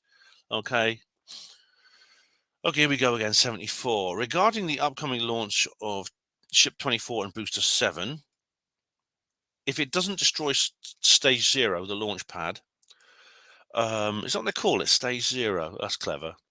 It's a success. Anything after that is a bonus. Yeah, so I gather. I'll come on to that in a minute because someone else put a comment on there about that. I know many here will be jumping for joy when it fails and is expected to do so. Well, I believe actually they said there was a 50% chance that it wouldn't clear the launch pad because this is like a first test of this particular rocket in this situation. I won't cheer if that happens. I won't jump for joy. But of course, it didn't happen, and I didn't jump for joy. And I wouldn't have jumped for joy if it hadn't worked. SpaceX builds hardware very differently to NASA. Build it, test it, fix the problem, try again. Starships are queuing up for when this one fails. SpaceX often destroy hardware on purpose, test to destruction. Many don't understand that and put it down to a failure. Oh, right, yeah. Sorry, in the near future, boosters and ships will be caught at Stage 0 by the chopsticks. This won't happen this time. Stage 0 was harder to design and build than the boosters or ships. First launch, the booster will attempt a propulsive landing in the sea and the ship will splash down, probably destroying it. Depending on the data collected, we might see a booster crash next time. Yeah, I actually watched this particular launch, and it reached a high altitude, I remember, and then there was a stage separation. They were going to do the first stage separation, and that's when the thing blew up. And then everyone at Mission Control started cheering, and a few people sort of went, "What are they cheering for? Their rocket's just blown up." And of course, then they explained, that the purpose of this particular launch was not to launch the rocket into space. It was just to get it to a certain point, and so long as it reached that point, it was mission accomplished. That, seeing as they actually did that, they actually achieved that, then it wasn't a failure, it was actually a success. I understand that. This was explained by the journalists at the time. I was joking with someone on Facebook. He says, that reminds me a bit when you're in a pub and the bar staff drop a glass on the floor. I said, yeah. I was about to shout, I'll name that tune in one. Max Q says on 74, he, she, or it, how rude you are. First bastard, now this. When it comes to the other way, you hit the block button. Oh, I actually hit the block button when someone was... No, I only hit the block button when someone was using the death of Jarrah White's grandmother as a stick to beat him with. That's when I pressed the block button. If you think otherwise, you think it's okay to use the death of his beloved grandmother as a weapon against him? I'm calling you a bastard. I called you a bastard probably because of something you said to me. I don't I don't usually initiate that kind of behavior against people. He, she, or it. Well, Max, I don't want to misgender you on purpose. You realize in my country, and I think your country too, you can actually end up in jail for that. Max Q74. The live video isn't by SpaceX or NASA. You made that mistake before. Oh, so what? It's done by some YouTubers who are the real experts in space, who are real experts in space exploration. SpaceX will cover the events. Details will be all on our website. All right. You work for SpaceX, do you, Max? Does it matter? Does it matter if I just made? If is that a mistake? Does it matter? It's a pretty minor mistake, isn't it? Here's the video. Ben doesn't want. This is Max Q. Here's the video. Ben doesn't want you to see. Marcus Allen at the BIS. Oh, what's this? Let's have a look. Let's have a look. Then what's this? Oh, not this one, please. Not this again. But I just quickly, rather than hogging this, I just like to say. Oh, this is on Jim Skin Pivot's channel. I've seen it. I've put a comment on here. I actually put this comment in. Look, let me show you. What do you mean? This is the video I don't want people to see. What sort of bollocks are you talking? I don't want people to see it. How don't I want people to see it? Look. I've put a comment on it. It's called Marcus Allen and the Unguardable Science. Jim Skin Pivot. Oh, I forgot to dislike it. And we've been through this. This is just the video I've showed you a dozen times. I put a bloody comment on here. I'm surprised how Marcus's words have been so distorted. People claim Marcus here saying that he believes the NASA narrative. He does not. That was 4 weeks. For goodness sake, that was 4 weeks ago. And you say I've only ever quoted him verbatim. All right, this is the same comment you posted on my channel. I'm not going to go through that. Okay, Max, what the hell are you talking about? What the hell are you talking about? I don't want people to see it. What bollocks? If I don't want people to see it, how come I've shown it to people probably 3 or 4 times now? And we've already discussed it. All right, Max Q, reply 74. If this is again, it's just all right. I don't mind repeating myself for the subject. Okay. All right, this is, oh, for goodness sake, this is the whole thing about submarines again. I've been through that. Hang on, I'm just. All right, there's the BIS thing again. I've got context. Okay, Alan is a lie. All right, no, Max, I have addressed this before. I know you're going to say that I'm skipping the comment and you're repeating it because I keep skipping it, but no, I've skipped it before. And every viewer, I've not skipped it before. I've addressed it before. I'm skipping it because I've addressed it before, and I don't want you, Jin, wasting my time and wasting the viewers' time. Therefore, I'm going to skip it again. Max Q says, I posted a link to the video. The YouTube is being kind to me at the moment and letting me post links. It must be a conspiracy. I must be a shill. Max, you're getting more like us than we are. Artemis 2 astronauts live stream. Max Q. Major update. The FAA have issued a launch license for Starship. Oh, yeah. This is basically the Starship launch, yeah. Marley Pumpkin. Oh, here we go. Here we go. Brace yourselves, guys. This is on 74. Mark Devlin says, oh, Mark, don't be too harsh on Mark Devlin. I'm not harsh on Mark Devlin. I like him. He's a very good guy. He suffers from depression and paranoia. Well, Mark tends to be quite pessimistic, and he seems to have quite a dark vision of this world. I mean, even though what he says factually is true, I think I tend to be a bit more cheerful than he is. I tend to be, I sometimes think Mark perhaps needs to take time out every now and again, and we all do, just for the sake of our own sanity. We need to step away, look at something nicer for a while, then come back. It's not escapism. It is survival. But he's a good guy. I mean, he's depression and paranoia. These are kind of like clinical things. You're suggesting he's mentally ill, which he's not. He says modern music has demonic sonics without any evidence or examples. Oh, really? What is it? What is it? 350 hertz or something, the middle C thing. The tuning, the tuning fork, the universal tuning fork tone, which people use to tune their instruments. If you ever watch I mean, a good example is probably a classical orchestra. If you ever watch a classical orchestra tuning, they all tune on the same note. And that was changed by, I think, by Theodore Adorno at some point. So there is evidence for that. And Mark says that there's something demonic about the new one. He says master tapes are blessed by witches because one nutter in the 70s said so. Perhaps he may have witnessed it himself, Marley, because he worked, as a teenager, he worked for a local radio station here in Oxford. Indeed, he describes this in his book, which is the Cause and the Cure, which I very much recommend. It's a allegorical fiction like my own work. He says trance music pushes a transhuman agenda because festivals are called Tomorrowland, Luminosity, etc., which is a paranoid delusion. Well, perhaps if you read the Musical Truth series, you'll see that he talks about DJs and about how they operate and how he compares it to a religious festival. With good reason, lights, music, playing up people's emotions, things like that.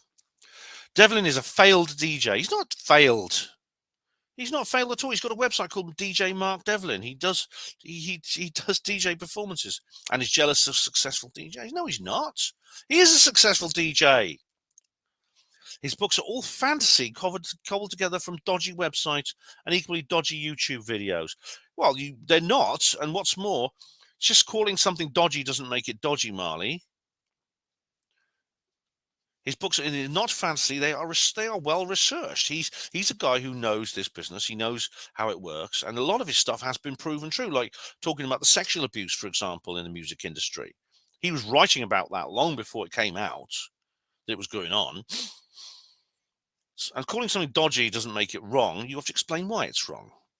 Worst of all, people don't enjoy music or have thrown out collections of albums because of his misery. Oh, what? I don't know anyone who's done that. I mean, I do not stop. I actually listen and still enjoy some of the music that is listed as like bad by him and many other people, not just by Mark, but by other people who talk about this sort of thing. I mean, I still, this is crazy. I mean, he's not telling people to get rid of their collections. If they do, then that's their own decision. I think that's over the top, actually, because of course, you see, mind control doesn't work unless you know it's there. It's like the backmasking that Led Zeppelin do, and that's actually been confirmed. It's like on Stairway to Heaven. There's that line. It's just a sprinkling from the May Queen, which is an odd lyric. It's just a sprinkling for the May Queen. It's just a sprinkling for the May Queen. Well, they've pronounced the A very distinctly. It's just a sprinkling for the making. And that's because they want to backmask the words "Hail to my sweet Satan." Now, once you know it's there, it doesn't affect you, you see. I mean, I can still listen to that song and enjoy it. I think it's really, really good. La, la, la, la, la, la, da, da, da, da, da. La, la, la, la, la. Why shouldn't, I mean, if you enjoy listening to that tune and you know what's in it, there's no reason I think why you shouldn't continue to listen to it and enjoy it. I wouldn't play it to somebody and not tell them what was in it. If someone had not heard it before and they say, I want to listen to it, I'd say, if you want to listen, just do bear in mind that it has this backmasking in. And here we go. And ellipsis. Like you, he believes anything. Devlin is one to avoid. A doomer. No. Firstly, he doesn't believe anything. I don't believe anything. We disagree on some things. We disagree on quite a few things. And a doomer, Mark does, like I said, has quite a dark vision of this world. He is somewhat black-pilled. But a doomer is someone. A doomer is like Gary McPherson, people like that. The people who just are glorifying in the fact that we're all going to die and stuff like that. Like MGTOWs are doomers. People who are totally cynical and nihilistic. And Mark is not that. That's unfair. Anyway, Marley, that's unusual for you to provide such a coherent comment. So and I suppose that is something anyway. Oh, wait. Charles Scott, I demand an apology. Right, Charles, there's a 6-paragraph comment here, which I am not going to read out. Email me and we'll talk about it privately. I don't see why I should apologize to you, but let's talk about it privately first, please, can we? I'm not reading out that comment. I'm not deleting it. Before anyone claims I've deleted his comment, I haven't deleted it. It's still there. 74, Marley Pumpkin. Oh, great. The next video is UFO disclosure. Wow. W at W. I can't wait. Oh, really? Good on you. Good on you, Marley. How are we doing for time? Oh, cool. Halfway right. In the early days, you did interesting and varied videos. Now they are 15-hour videos about boring aliens. Right, they're not 15 hours. I might do like 15 hours on a subject when I'm focusing on it, but it's split into a series of videos. Like with Object Gate, I think I did 5 videos on Object Gate, and they were like 2 or 3 hours long. And aliens are not boring. See how you have changed? Plus, you believe Q nonsense. Oh, that's in that word again. As you believe anything. Well, perhaps you could watch my my video called. It's simply called "Why the 17th Letter is Real," and it's, of course, I can't put that on YouTube. It's on Alt Tech, but it's there if you want to watch it. And perhaps you could explain to me where I'm wrong. Perhaps it is Q sense, not Q nonsense. Anything. Men did not go to the moon in 1969. I believe that. Yeah. Wow. There are bases on the moon and Mars. Yes. Amazing. Did MI5 tell you that? Oh dear. Marley's channeling is in a Richard D. Hall now. No, they didn't, Marley. All right. Here we go again. Right. Now we have Gin Skin Pivot. What's he going to say here? If you're going to say something original, I will read it. If not, I'm not going to read it. Let's put that up there. Let's have a look.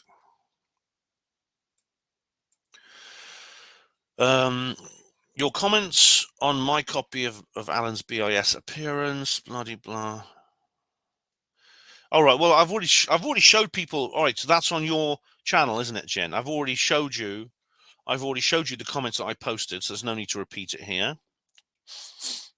And he just repeats. Now he repeats the comments that he basically the transcript of Marcus and what he says. Feel free to point out where you see the distortion or representation or misrepresentation here, Ben. Pretty pleased with the cherry on top. Jen, I've done that already. You've already seen it. Alan is categorically qualifying his belief that men landed on the moon. Yes. Yes, he is. He's qualifying it. And what's wrong with that? And indeed, I agree with him. I've already explained that to you. And as only NASA have done that, then now NASA is then Alan is admitting it's not only possible, but also historical fact. No, he's not saying that. That's not what his words mean. He's also basing his belief on the probative value of the LROC images. That's Lunar Reconnaissance Orbiter camera. He says that the LRO has photographed the Apollo landing sites, and he believes they're genuine. I don't think that's true. I don't think they might be. If they are, then that doesn't necessarily mean they were put there by Apollo rockets. They may have been put there by people, by basically the Space Force or Secret Space Program as a scenery. Once he was out there, he went straight back saying it isn't possible to put man on the moon. He lied. No. As I said, I've explained. That's not what he said. That's not what he meant. Okay, so and then he just repeats stuff here. Whose narrative is he accepting? Ralph Renee's, Bill Casing's, Bart Sabral's, or NASA's? I think as he said, he says there's a school of thought that I don't agree with, which is that nobody ever went to the moon. So I think it's his own. It's his own. So that's Jen Skin Pivot's comment there, which I've skipped some of because, please note, I've skipped some of it because we have addressed it before. Okay, here we go. Jen Skin Pivot. This is 74. As far as I'm aware, Richard D. Hall has been careful enough about his fantasist opinions to make clear they are only his own views. Personally, he's about as credible as Henderson or Nick Colostrum. Right. Well, of course, they're his own views because they're on his channel. careful enough about his fantasist opinions to make it clear they're only his own views. Of course they are, but they're based on research that he did and other people did, like the guy whose YouTube channel got deleted. Some of them are based on his work too. I mean, Richard's not the only one researching this Manchester Arena event. Several people have. However, the disclaimer on his published Manchester Arena video is a get out of jail free card. Hang on, was this, maybe this is after the lawsuit. It could be his solicitor advised him to do that, which is understandable. As he's made clear in the video, there is proof the narrative as we know it is impossible. Well, yeah, I mean, from what I gather, he's pretty convinced that what he's discovered is right. I personally, I must say, I agree with him. I mean, I'm not 100% sure, but I think that there's enough of a case here to answer. I think he has gathered enough evidence. I mean, the word proof is a big word, but I think Richard has gathered enough evidence of that whatever happened that night at the Manchester Arena, that simply saying we're not going to discuss it, it's offensive, is not a proper answer. I think he has presented evidence honestly and professionally, which I think deserves to be explained. It deserves a full explanation. He is also named as crisis. Here we go. And he's also named as crisis actors. Yes.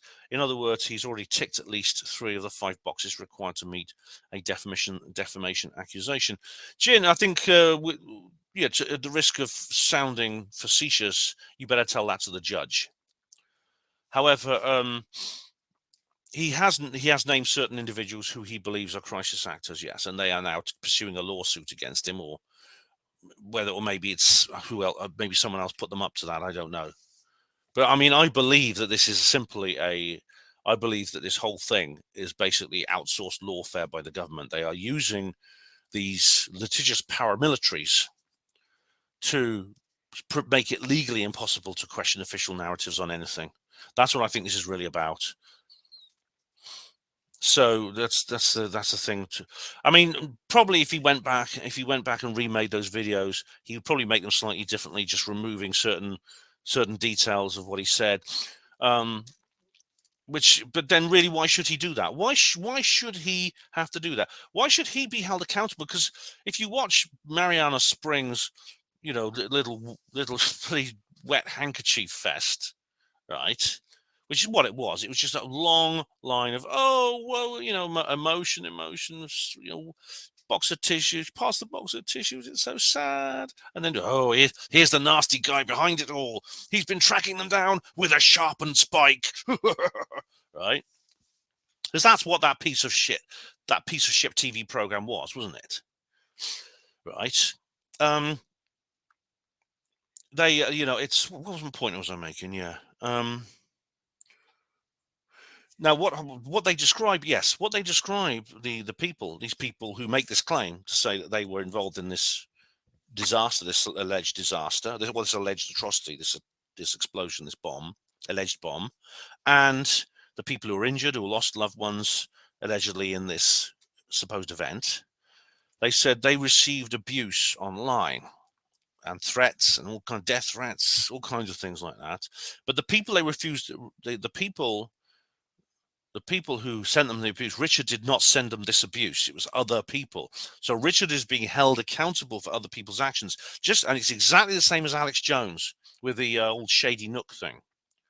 Alex didn't send any abuse to anyone. Richard didn't send any abuse to anyone. Other people did because they allegedly watched Richard's program and watched Alex's program about Shady Nook. That's a very worrying common law precedent, isn't it? I think it is. If you don't agree, then do you want to live under an intellectual tyranny? Do you? Here we go. Under English law, the burden is his proof is his to prove his stated position. It's not the plaintiff's job to prove him wrong.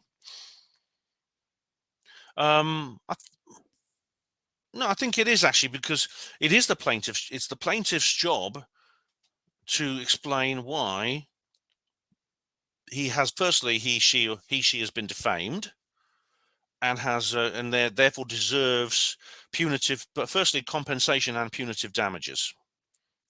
and that Richard, Richard is responsible for that. Richard, it's Richard's failure that put him in this position, put him, he, she, or whoever they are in this position. It is the burden of proof of the plaintiff, I believe. I'm not a solicitor. Maybe if any of you are trained in law, you could reply to me there. Okay. It's all very well defending him, Ben, but free speech comes with responsibilities. I know. And those responsibilities are, yes, and you say here, defamation, slander, false witness, perjury, and other statutes. Yeah, shouting fire in a crowded theatre. There are responsibilities that come with them. You see, the point is, I don't believe that what Richard did qualifies. I mean, obviously, a court will have to decide this. I personally think that Richard is innocent. I mean, from what I've gathered, all Richard has done is question an official story. He has named certain individuals, as indeed do 9/11 researchers, Shady Nook researchers, 7/7 researchers. You mentioned Nick Holostrom earlier, who's done a magnificent job writing a very good book about the 7/7 attacks. He mentions certain individuals in that. Richard covers the Joe Cox thing. So does Nick. I actually interviewed Nick about the Joe Cox thing with Thomas Mann, and he mentions certain people in that. That's perfectly legitimate investigative journalism. It is not defamation or slander or any of these things. Another statute specifically to deal with free speech taken too far. No, this is not free speech taken too far. If I was to say, hypothetically, if I was to make I was to put online that Jim Skin Pivot eats kittens for breakfast, all right? And I was to put that, tell people and say, spread that everywhere. Okay, would it be real? Would it be what could I do? What would be my legal position there? I've deliberately told a lie about you, all right, and I've actually published that lie specifically with the intention not to investigate the kitten farming industry, all right, but for the purpose of you being harmed by other people hearing what I've said. That's what the plaintiff has to prove, and I don't think Richard did that. Anyway, here we go. It's free speech, taking free speech too far. Don't go saying things like, oh, you just want free speech without consequences, don't you? Yes, that's the whole point. I mean, it bugs me when the lefties and the skeptics say this. Well, if you want free speech, it has consequences, because the answer to that is, well, okay, in that case, you could say we've always had free speech. You could say, well, in the Middle Ages, you had the freedom to say you were a witch. You know, there's nothing was stopping you, right? You got burnt at the stake, of course. Those are the consequences. You want free speech without consequences. Well, I'm afraid they come with consequences. You get burnt at the stake. But nobody has ever said that you can't say you're a witch. It's like, does Salman Rushdie have the right to free speech? Oh, but there are consequences. He lost an eye and half his liver. He almost died. But those are the consequences. That's free speech. We live in a free speech world. So don't give me that. I hope you're not going to give me that. Keep it real, kiddo. Keep it kiddo. How old are you, Jin? Don't call me kiddo. If you were being publicly and falsely accused of conspiracy, it's happened to me. It's happened to me several times, more than once. I've made videos about this. Fake defamation. Watch that video. Conspiracy, where you are alleged to be covering for the deaths and heinous injuries which allegedly never occurred, you'd be on the phone to a solicitor pretty darn pronto. Well, I think what I would plead in that case would be fair comment. If I believed that I was in the right, my defense would be fair comment. This is actually I hope this is the defense that Richard will choose, because this is a legitimate defense to a defamation suit, to say fair comment. But you see, this is not what this lawsuit is about. This lawsuit is essentially seeking compensation for damages for which Richard is responsible. Well, Richard has not sent any abuse to anyone. Other people have, but you're always going to get idiots online who do that. I mean, I'd like to say they're all shills paid by GCHQ, but of course, unfortunately, there's no need for the intelligence services to recruit people to hurl abuse online, because too many of them are willing to do it for free anyway. So anyway, that's maybe someone who's trained in law can say more. Personally, I think Richard is innocent. Okay, that's my position right now. And I've seen no reason to think otherwise at the moment. Note: I personally wouldn't call the guy dopey though. Dick is far more fitting and entirely in keeping with his real name. I didn't call him dopey or Dick. I called him Richard. That's his name, Richard D. Hall. I don't know what the D stands for. David. I don't know. I mean, Richard chose that name, I think, because there is another ufologist called Richard Hall, but I think he died. He was big in the 70s. I think he's dead now.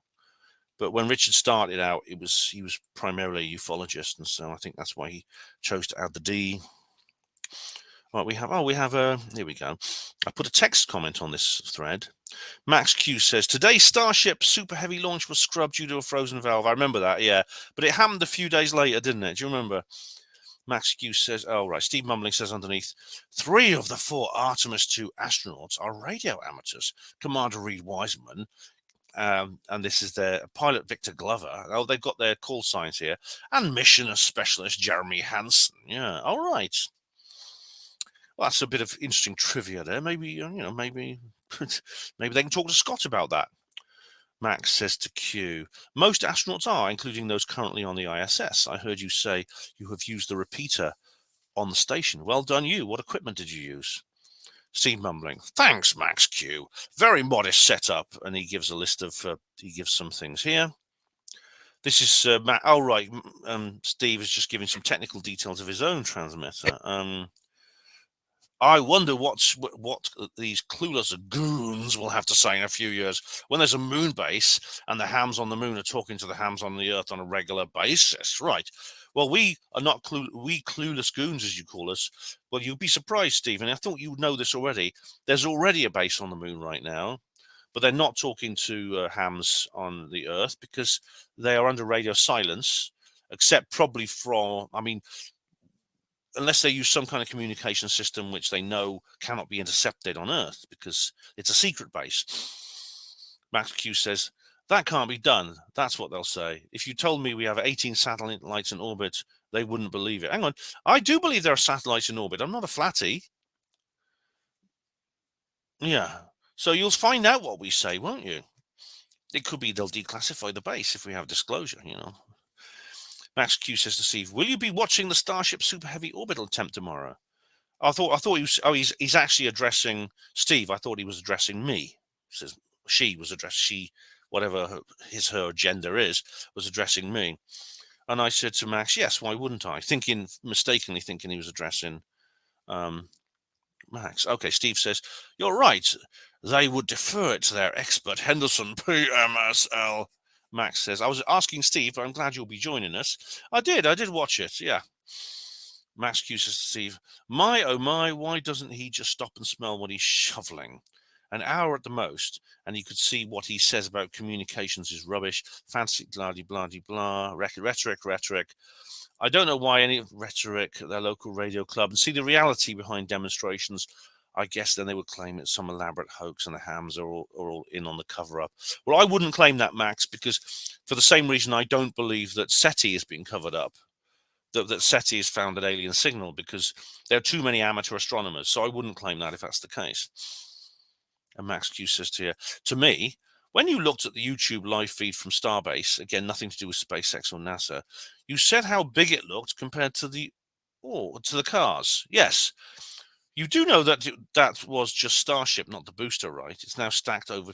It's over twice that size. Yes, I do. It is very impressive. And indeed, I believe it is the largest rocket ever launched. Max Q says, interesting that Jeremy Hansen has an American call sign, says Max to Steve. Steve, I have a GO and VK call sign. He probably lives in the US and got his ham call there. Right, Max Q and Steve are having now a comment. Right, I'm not going to read this out because Max Q and Steve are having a technical comment about radios, things like that. David Smith says here. All right, David Smith says here. Here's how it works, Max. The astronauts take some drugs at the same time as those on the ground and meet up in another dimension to exchange messages. No radio waves needed. Oh, David is being sarcastic, but of course. That's so it's more Let's have a look, Max. Okay. Now there's all stuff about technical stuff. No worries. Okay, so that's the end of that thread. Right, new comment from Max Q. 74. I watched What Happened on the Moon again, all of it. Douglas Arnold does not say it's normal film at 19 minutes or anywhere else. Why'd you keep the pretense up? Same goes for your account of Marcus Allen at the BIS. No, I'm not going to go. No. Anyone who watches will know you're lying. And no, I'm not going to go through that again. Do you hope people here will just take your word for it? Probably, sadly, most do. No, all right. Douglas says he gives details of exactly what the film is, and then Ronnie Strong, the narrator, says no, it's this is perfectly normal film. This is not special film. So does Arnold actually? So did Arnold say what he said based on what he knew because he was close to Patrick Moore and people like that in the 60s? Or is there some disinformation backfilled at a later date? That's the question. And of course, and then you have to take into account the experiments done in this respect. 74, Hugo Rune. Hugo Rune is here. I knew he'd turn up sooner or later.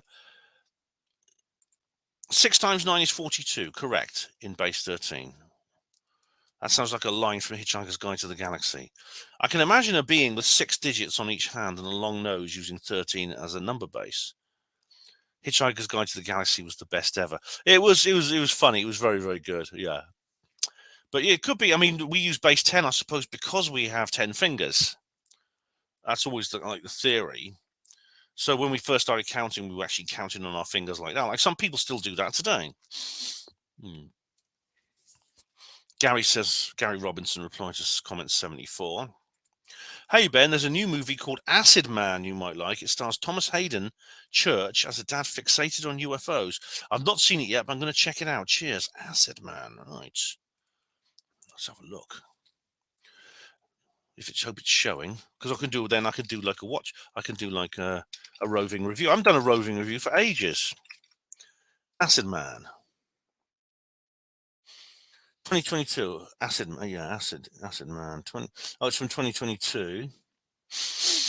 Let's have a look. Acid Man. I don't have to show you this. An American science fiction drama directed by Alex Lehman. Yep.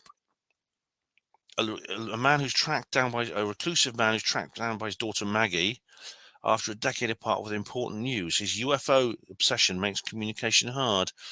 Dear me, it sounds like a biography of me.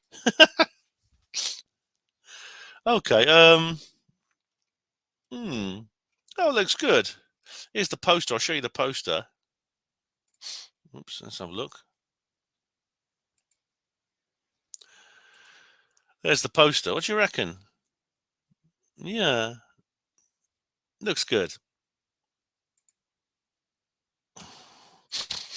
I'll check that out.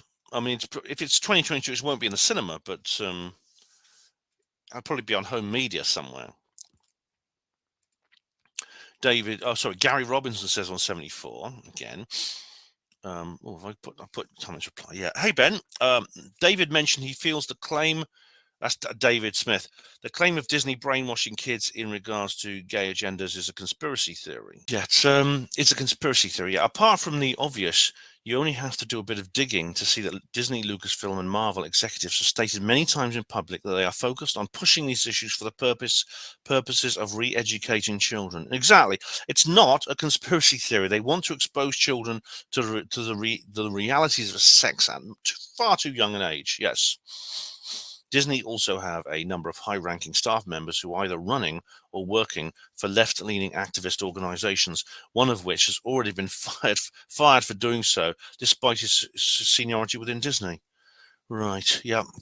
Well, the fact that they're fired, I suppose, is something, but probably it's like the BBC, you know, what about the ones that go under the radar? If that wasn't enough, Disney recently hired the San Francisco Gay Men's Chorus to record some music celebrating their 100th anniversary. All right. Well, I mean, that wouldn't bother me if it's about adults, you know, if it's connected to adults. But unfortunately, with children, with Disney, it's very often not. Okay. They wrote a song called "A Message from the Gay Community." in which the lyrics state, oh, right. Oh, my God. Well, this answers my question, doesn't it? This answers the point I just made. Lyrics state, will convert your children, happens bit by bit, quiet and subtly, and you'll barely notice it. Oh, my God, that is evil. That is absolutely evil. They are openly telling us about their agenda, and yet people are still denying it. Cheers. Well, thanks for letting me know, Gary. David Smith, please bear that in mind. You did say that if this was true, you would agree with us that it's the wrong thing to do to children. Now, if Gary's wrong, please explain why he's wrong. Gary says here, oh, I think David, David, is this the same? Right, Gary's repeated the same comment here. No problem. It's okay to repeat the same comment. No problem. Okay, we have here 74 and Gary Robinson. In regards to our ongoing discussion about Disney, you won't be surprised to hear that Lucasfilm has just hired an Indian director called Sharmeen Obaid Chinoy, who's, well, that's not a problem. I mean, if they're Indian, I mean, M. Night Shyamalan is a great director who's Indian.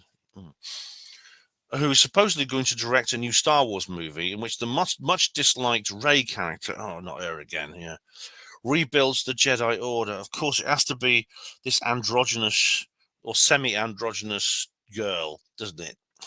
Rey's awful. Rey is terrible. Rey, terrible character. She's a Mary Sue who she doesn't develop or doesn't learn. She doesn't change. She's just this kind of perfect. I think actually not even a character at all, just an embodied concept. You won't be surprised to hear that Sharmeen Obaid Chinoy is a modern feminist who hates men. No, it doesn't surprise me, Gary. I don't think she, or it. I don't know. Probably a she. Probably wouldn't be a top director these days unless she was. And it's only white men she hates. Remember, feminists. Whenever feminists say men, they mean white men. I've just watched an interview with her where she tells Jon Stewart that she likes making white men feel uncomfortable with her work. How does someone? I added the white bit. That's not a quote there, but of course that's what they mean. How does someone like this end up directing a Star Wars movie? Well, it's. I think you know the answer to that, Gary, as much as I do. It's also been pointed out that in the Star Wars Expanded Universe books, it was Luke Skywalker who rebuilt the Jedi Order.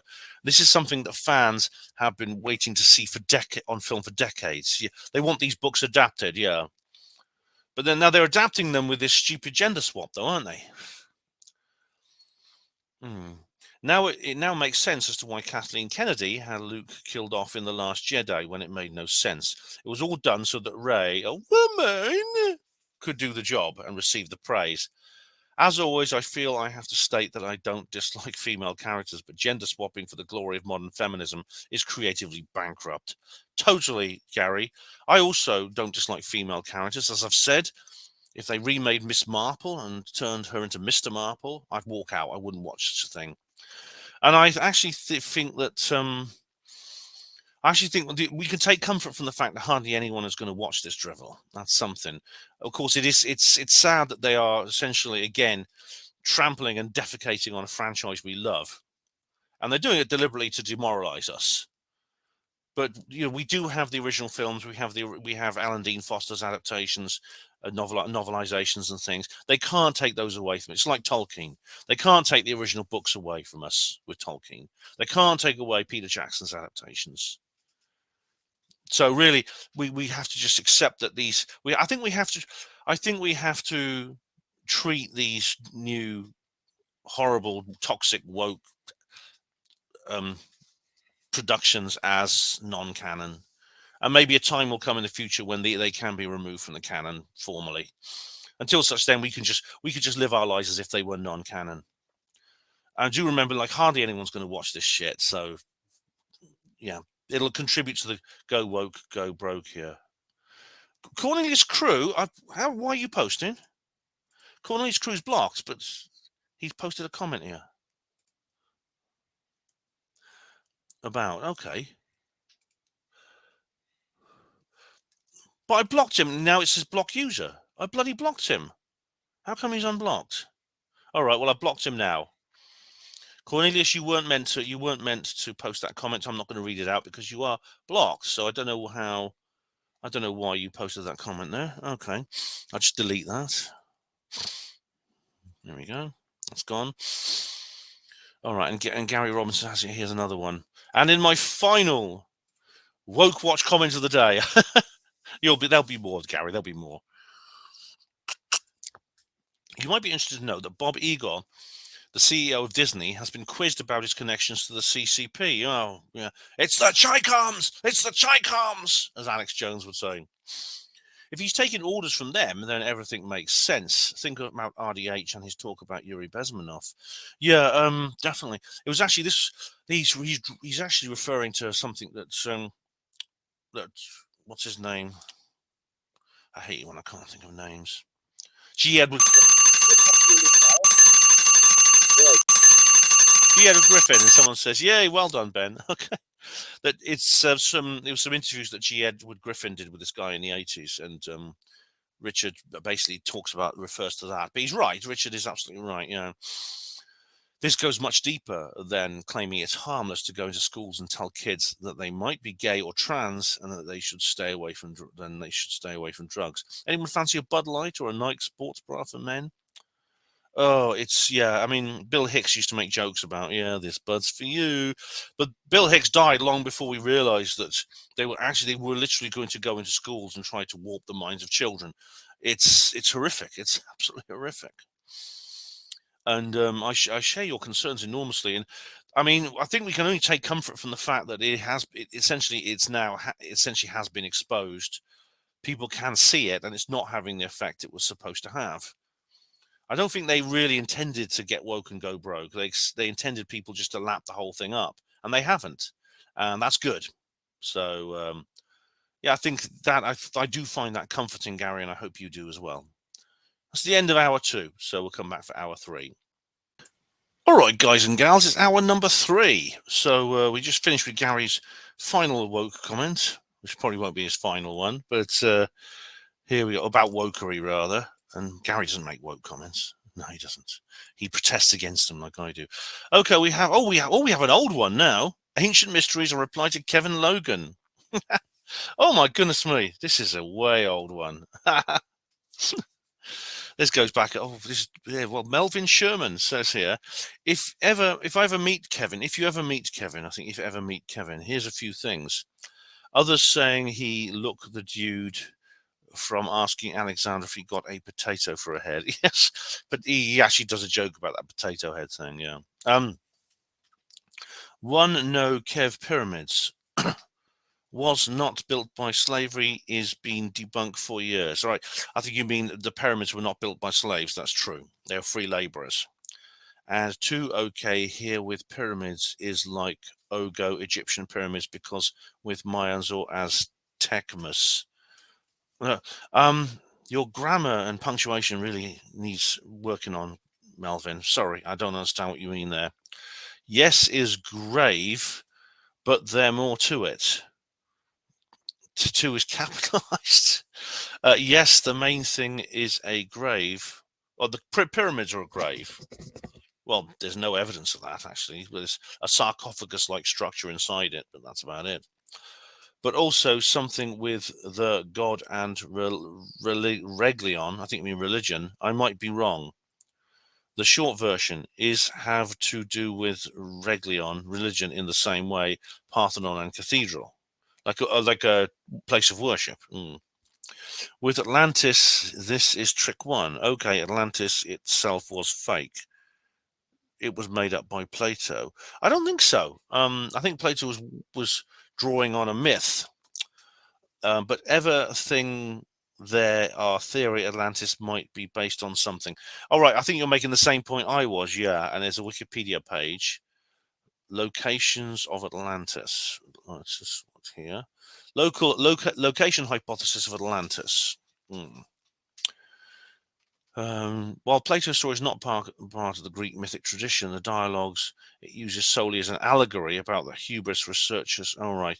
Some people claim that Plato was actually writing a fictional allegory of his own society, Athens, and it was essentially taking the mickey, basically, of the Athenian politics and culture. There's all kinds of people say it's Andalusia, Spartal Bank, Morocco. Oh, there's the Richat structure. Oh, that's amazing. That is. I don't have time to go into the Richat structure. And of course, the Azores in the Atlantic, of course, is the closest place. The Azores is the closest place to where Plato said Atlantis was.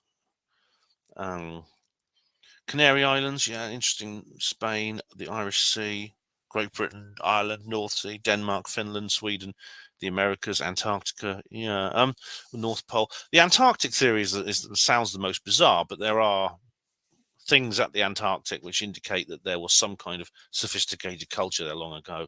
Anyway, and also with Greek or Roman and Middle Ages, I got same feeling like every time I watch movie or cartoon or TV. It would help if you used articles, and that's a start for correcting your grammar, Sherman.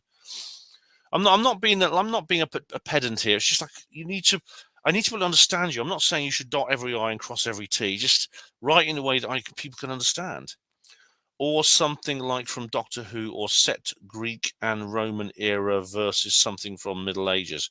The Greek or Roman era seems more modern than does Middle Age. Yeah, I made this point when I went to Segadunum in my Truth Seekers Northeast video, because the toilets there are far superior to anything that's existed 1,000 years later in the same location. I mean, in the Middle Ages, people dying of cholera. In the Roman times, 1,000 years in the past, they had like proper toilets with a flushing system. And they had fresh water and things like that. So yeah. Anyway, Melvin, I had trouble understanding you, Melvin, but thanks for the comment. All right, now, oh dear, what's this? This is Charles Scott. What are you going to say, Charles? I've carefully considered 1:33 onwards, 13:33. Right, we've got a timestamp here. He is Max Q. Like the last. I'm deleting that. Oh, what's your point? Okay, and this is uncalled for threatening behaviour. Right. Yeah, this was. Hang on. Let me just. Sorry, I'll remind myself again with this timestamp. This is Max Q. Like the last. I'm deleting that. One more comment like that, Max, and I'm blocking you. What did I can't remember what he got. He was going to say something about Sue Stain. Oh right, yes. Yeah. Charles goes on about yeah. Max mentioned my ex-girlfriend in a way that was provocative and I think gloating. I've carefully considered onwards, and this is uncalled for threatening behaviour. Oh, thank you. So, Charles, you're on my side in this. Max Q addressed the question to me and was factually true. Therefore, there is no evidence Max Q was intentionally. Oh, right, I see. No, you're on Max Q's side, are you, Charles? Right. Without bias, you overreacted, and I can't see how that factually true question is offensive. I can't remember what Max said exactly, except it was some comment about my ex-girlfriend. Max Q question addressed me correctly, stated that you thought on several occasions I needed a female to kiss on the lips. Yeah, I was joking, Charles, about I thought you were being obsessive, and I thought having a girlfriend might help you. And yet you periodically talk about your previous partner, Sue, from years ago. I really can't see anything offensive about the information in this question because the information originally came from you. I then said, perhaps you are lying, etc. Well, yeah, they did come from me. But you see, this is rather like the trolls, the droid trolls. I gave out information which was that I had eventually been had a legal conflict with my own mother over the care of my young daughter. All right. I mentioned that I shouldn't have done because I didn't know at the time that there were people out there willing to use that as a stick to hit me with. The droid trolls then brought it up over and over again, saying things, and the words they used were your mother reported you for child abuse, right? Which is factually untrue. So they were using the information I gave them, but they were using it in a malicious way against me. So the fact that I gave the information doesn't matter. The fact that I think Max Q was saying something using that to harm me. Whereas what I said to you was it was a light-hearted jibe. I then said perhaps the lack of intimate female contact over the years, which you said was unacceptable behavior. Therefore, you were a hypocrite for saying the lack of intimate female contact explains why I make obsessive comments about OLM. Well, I was kind of joking with you, Charles. The fact of the matter is, I haven't had a girlfriend since I split up with Sue Stain. That's like 6 years. And yeah, that causes problems, as you know, for all us guys, it causes problems. But anyway, Max Q says 1:22:24. All right, there's a timestamp here. What's this? And Charles replies, yeah, overall, the evidence against Ben regarding, oh God, OLM. What's this about? Supporting screenshot, graphics software, ticket invoice, OLM banned. All right, the whole David Jones thing was a bit of fun in a way. All right, what's this about? He's admitted he never tried to buy a ticket. No, I admitted I have tried to buy a ticket. I did try to buy a ticket. I bet none of his fluffy chums even pick up on the fact that he's been stringing them along again. What are you talking about, Max? I did try to buy a ticket. For some reason, I mean, I'll say more about this in the live stream I'm going to do on this subject. For some reason, the organisers of the OLM conference had a rather strange system. Rather than just simply putting tickets on sale, they have this system where you have to write in. They send you an invoice, and then you buy the ticket. It's almost like it's set up deliberately to keep certain undesirables from buying tickets, so they can vet everyone who picks up a ticket. I'll say more about that in the live stream because I'm doing a live stream on this subject next week. Charles Scott says here, Ben has become more a compulsive liar as of late. Well, I don't think I have, Charles, and if anyone disagrees, then it's just worthless dross what they're saying. No, if people disagree with me, that's fine. If people disagree with me and just go over and over again endlessly for a whole year, that's worthless dross, and I ignore it. His fluffy chums need to provide evidence Ben isn't lying, such as, oh God, deleted a comment, blah-de-blah-de-blah, pretend to be banned from OLM 2022, blah-de-blah-de-blah. All right, that's enough, Charles. I'm not reading that. So that's the end of that thread. We now have Gary Robinson and David Smith. Oh, this is going to be good. Hey, Ben, something occurred to me in regards to David's comment about psychedelics and people's claims of experiencing other dimensions and intelligent entities as a result of taking them. It's quite understandable to ask such questions, as the claims are out of this world in comparison to what we experience in our everyday lives. But with that in mind, I think it's worth pointing out that the vast majority of people who take ayahuasca and other psychedelics do so on a regular basis within groups of friends, usually with the same shamans. Yeah, it's kind of a lifestyle rather than just it's more of a lifestyle than something you just take, isn't it? This is because they consider the taking of psychedelics a necessary work to aid them with mental, spiritual, and physical problems in this world, and to develop them spiritually for the next world. As a result of this philosophy, they have no interest in proving anything to anyone. Such thoughts, yeah, I mean, generally, with the exceptions like Graham Hancock and Rick Strassman. Well, Rick Strassman is not a psychonaut; he's a researcher into psychonautics. Yeah, such thoughts come from the ego, which tends to be eroded by psychedelics and replaced by compassion for other people and nature, etc. Yeah, I'm actually listening to some old radio shows when I'm at work. They're the old Shamanic Freedom radios. There's 153 episodes. I'm sort of going through them from the 2000s. You know. With that in mind, it's a little ironic that non-psychedelic users busy themselves asking for proof of what happens during a psychedelic experience, while the users are quietly benefiting from taking them in many ways. You know, Gary, it's rather like people coming up and you say, oh, I had a dream last night, and you describe it, and they say, you can't prove you had that dream, can you? I want proof. It's like that.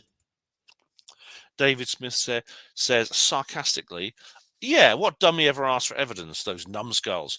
To me, your replies reek of someone who can't in any way back up what they're saying. Much like a con artist, but one that believes the con. Maybe similar to someone shilling Bitcoin or other remedies.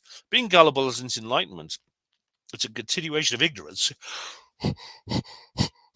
You stop looking for the truth because you think you found it. It prevents progress. No, it doesn't. I don't think You're talking about people who are not gullible, and of course, being gullible is ignorant, because you're essentially believing things without proof.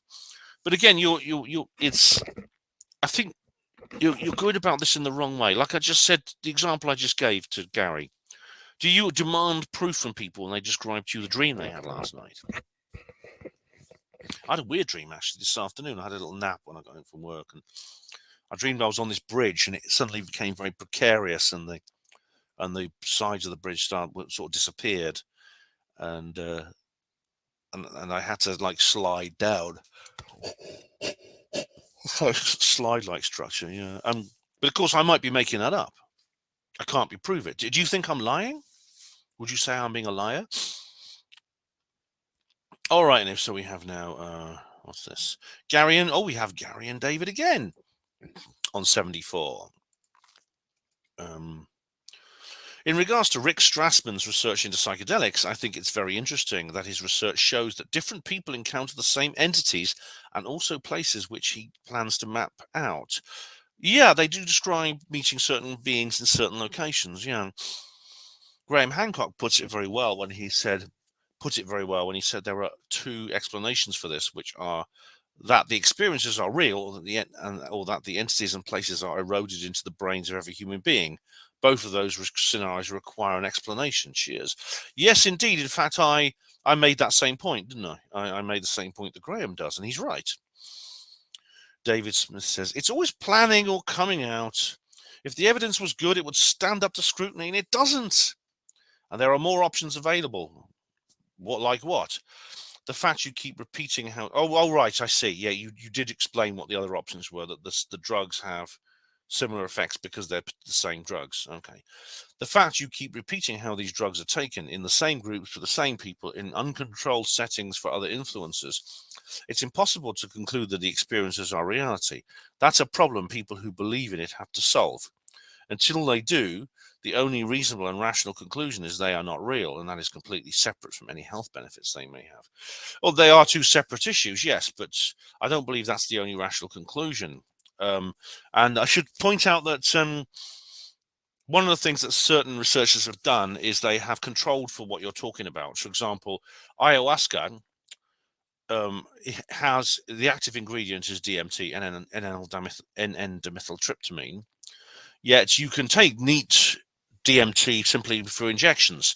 Strassman's first studies actually just involved injecting people with DMT. Yet you get very different experiences from an ayahuasca session and injected DMT, as he explains, as Graham Hancock and he both explain. Now, the thing about it is, though, and you could argue that someone lying on a hospital bed in Albuquerque with a Venthlon in their inner elbow and receiving the drug that way is going to have a different experience, because the person taking ayahuasca is drinking it from a cup in a hut in the Amazon jungle, right? And that's what causes these very different experiences. However, ayahuasca taken in different sets and settings tends to have the same effect, which means you can't put it down to the set and setting, which is essentially what you're saying here, along with the fact you made the point in the previous video that the drug itself creates the similarities. It's a property of the drug, how it interacts with our brain. So on both, in that case, you see that's not the only reasonable and rational conclusion at all. It's a property of the drug and the way it interacts with the human brain. But again, there's we come back to the two possibilities. Either the brain of every human is hardwired to produce certain experiences under certain states of consciousness, and it's very specific to the substance, or there's an objective reality behind these experiences, and I think the latter is far more likely. But great comments, guys. Thank you very much. Now we have 3 crackles and a baby again on program 74. What a username. Thanks, Ben, for answering my questions. I think I might change my name to 3, but where's the fun in that? Take care. No, you can change. You don't have to change your name. It's just I call you 3 because I don't want to read out your username every time. I don't know if you're talking about some. I'm talking about some I'm not. I don't think I'm referring to anything personally about you while you have that name. Anyway, 74. We have Cornelius Crew again. I'm just going to delete the. I'm just going to remove the comment because this person is blocked. I don't know why. I don't know how they got unblocked. But I've blocked them again anyway, so I'll just remove that comment. Scooby says on Area 51 alien interview with John Stewart. Hello. So if I understand it right, he still does not know who Victor is. He's getting close. He believes he's getting close, but he still hasn't completely pinned Victor down. Right, UFO Disclosure 2023, Senate Hearing Part 1. See how we are living. Hey, how you doing, mate? Chris Sharp of Liberation Times has the poshest Westminster School accent you could imagine, and Dolan is from Brooklyn. Seriously, though, looking forward to this. I see, right. So I shouldn't have made him talk like that, because I gave him a Richard Dolan voice. Right. I'll remember that next, and if I ever have to read Liberation Times again, I'll remember to make him sound like this. Same video. Stephen Truthseeker. Are these the same idiots who interviewed the CEO of TikTok, or different idiots? They're different idiots, Stephen. Marley Pumpkin. Here we go. Right. Oh, what have we got to show here? Marley, I must say, in this particular cycle, Marley has been slightly more creative than they usually are. Again, it's Senate hearing part 1. Disclosure is a psyop. Again, Richard D. Hall is beaming his thought rays into Marley Pumpkin's head. Just like QAnonsens and chemtrails. No, none of them are psyops, Marley. This is all garbage for immature people with childish fantasies about aliens. Rhetoric. Grow up and deal with real issues like Dan Dix from Press for Truth and Savannah Hernandez from SAV Says channel. Right, well, I know the second one. I don't know the first one. I know Savannah. I know the SAV Says. I know Savannah Hernandez. I don't know Dan Dix. I know Press for Truth. I didn't know the name of the person. Stop living in your bedroom and having UFO fantasies. Well, where else am I supposed to live if it's not my bedroom? I live in shared accommodation. Am I supposed to sleep in the scullery or something? Well, what's your point? And they're not UFO fantasies; they are real. So request denied. We have a thread here on part 1, Senate. Gone already. Anything but the truth. Anything but the truth. Eh, Ben? All right. I actually left a text comment here saying it was disappointingly short. Follow-up video coming. Steve said, what do you really expect to hear from the boss of the new balloon spotting squad? That's what he calls Kirkpatrick. Well, I thought I was expecting better, actually. It was a disappointment generally, that whole thing. Especially because it's hyped up so much. TK says, ubiquitous means everywhere, Steve, just in case you don't know the words. Steve Mumming says to TK, so balloons are everywhere. Thanks, TK. Oh, balloons are hot air balloons, party balloons. But they're not. That's not what Object Gate was about. David Smith says to Steve, they say balloons, Steve, but it's far more likely to be aliens. Maybe they breathe helium. Well, it is, in terms of Object Gate, it is far more likely to be aliens than balloons. What they breathe, I don't know. It's on their planet, I suppose. Right, we have here, right. UFO Disclosure 2023, Senate hearing, Crafty Knight says, first, well done, Crafty, the tinfoil hat is on its way. Hugo Rune says, in reply, this is part 2 of the Senate hearing series. I got distracted by Supertramp while you were waiting for this, but I like it. You're bloody well right. All right, well, this is a Supertramp song. Oh, all right, yeah. Supertramp actually have a song called Bloody Well Right. Oh, right, I see.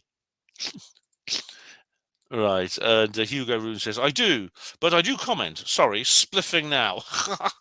Smoke away. Go on, smoke away, Steve. UFO Disclosure 2023, Senate hearing part 2, Marley Pumpkin.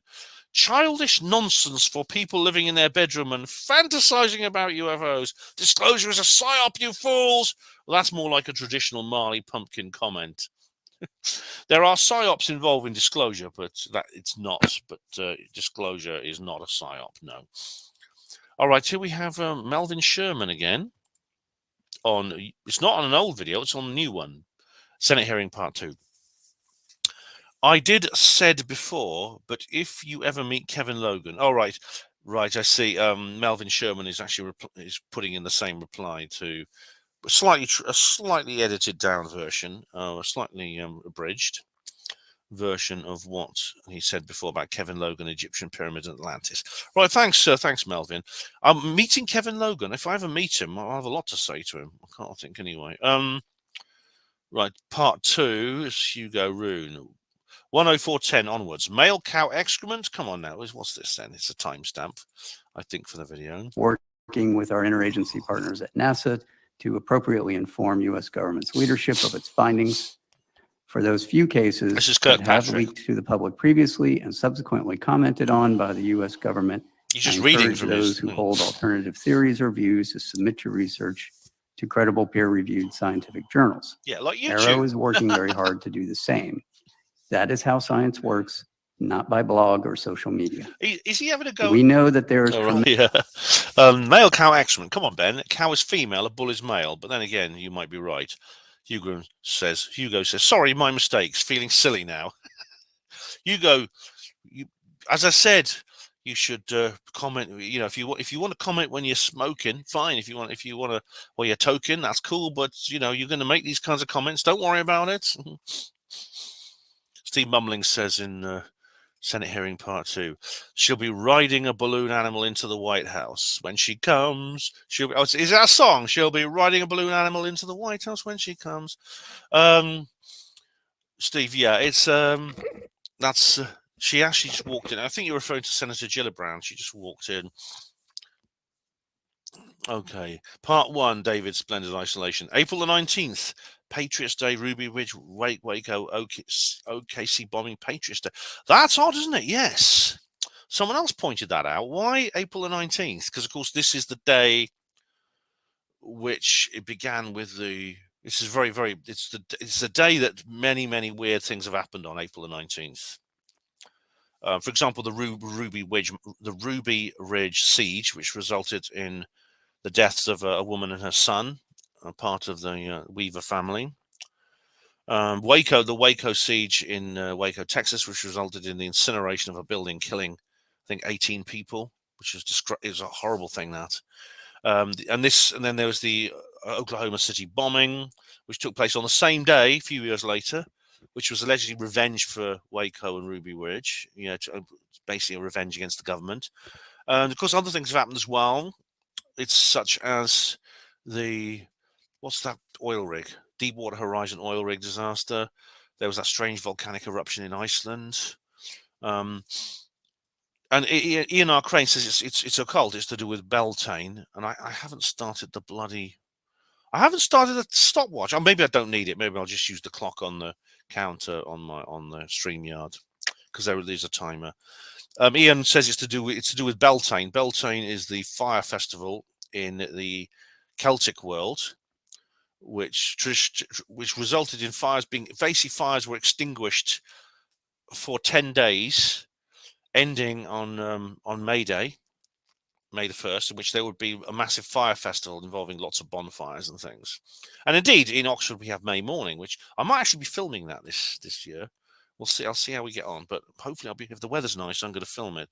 And the forecast actually for May morning, because we have the May morning festival here in Oxford. We have been doing for 500 years.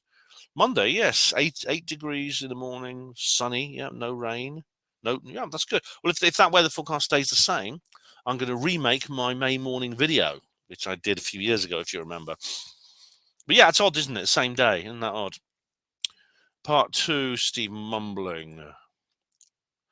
I should also state clearly for the record that in our research, Arrow, this is a quote from Kirkpatrick. Arrow has found no credible evidence thus far for extraterrestrial activity, off-world technology, or objects that defy the known laws of physics. Well, as I actually said at the time, that's not true. I think I said male cow excrement or something. That is in defiance of all the bloody whistleblowers, all of them, all the witnesses.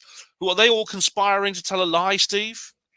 Lou Elizondo, Ryan Graves, David Fravor, the other one, the woman, the woman pilot. Are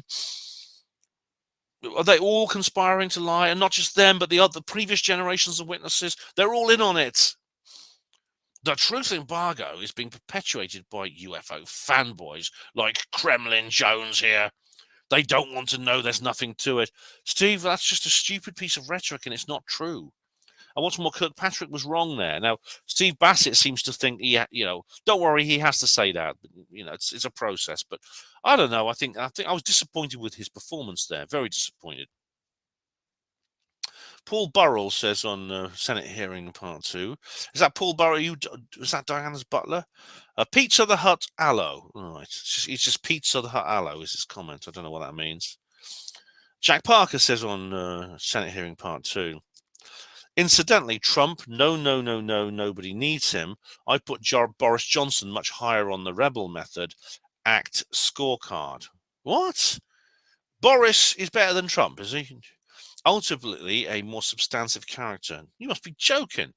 What we need, and that's all of us on the planet, it's a way of thinking we don't need some man who just grabs extrapolations out of the air and actually admits there is an interview that he doesn't really know anything. He just hires people that basically want to keep their jobs and for that expedient reason do as well as they can.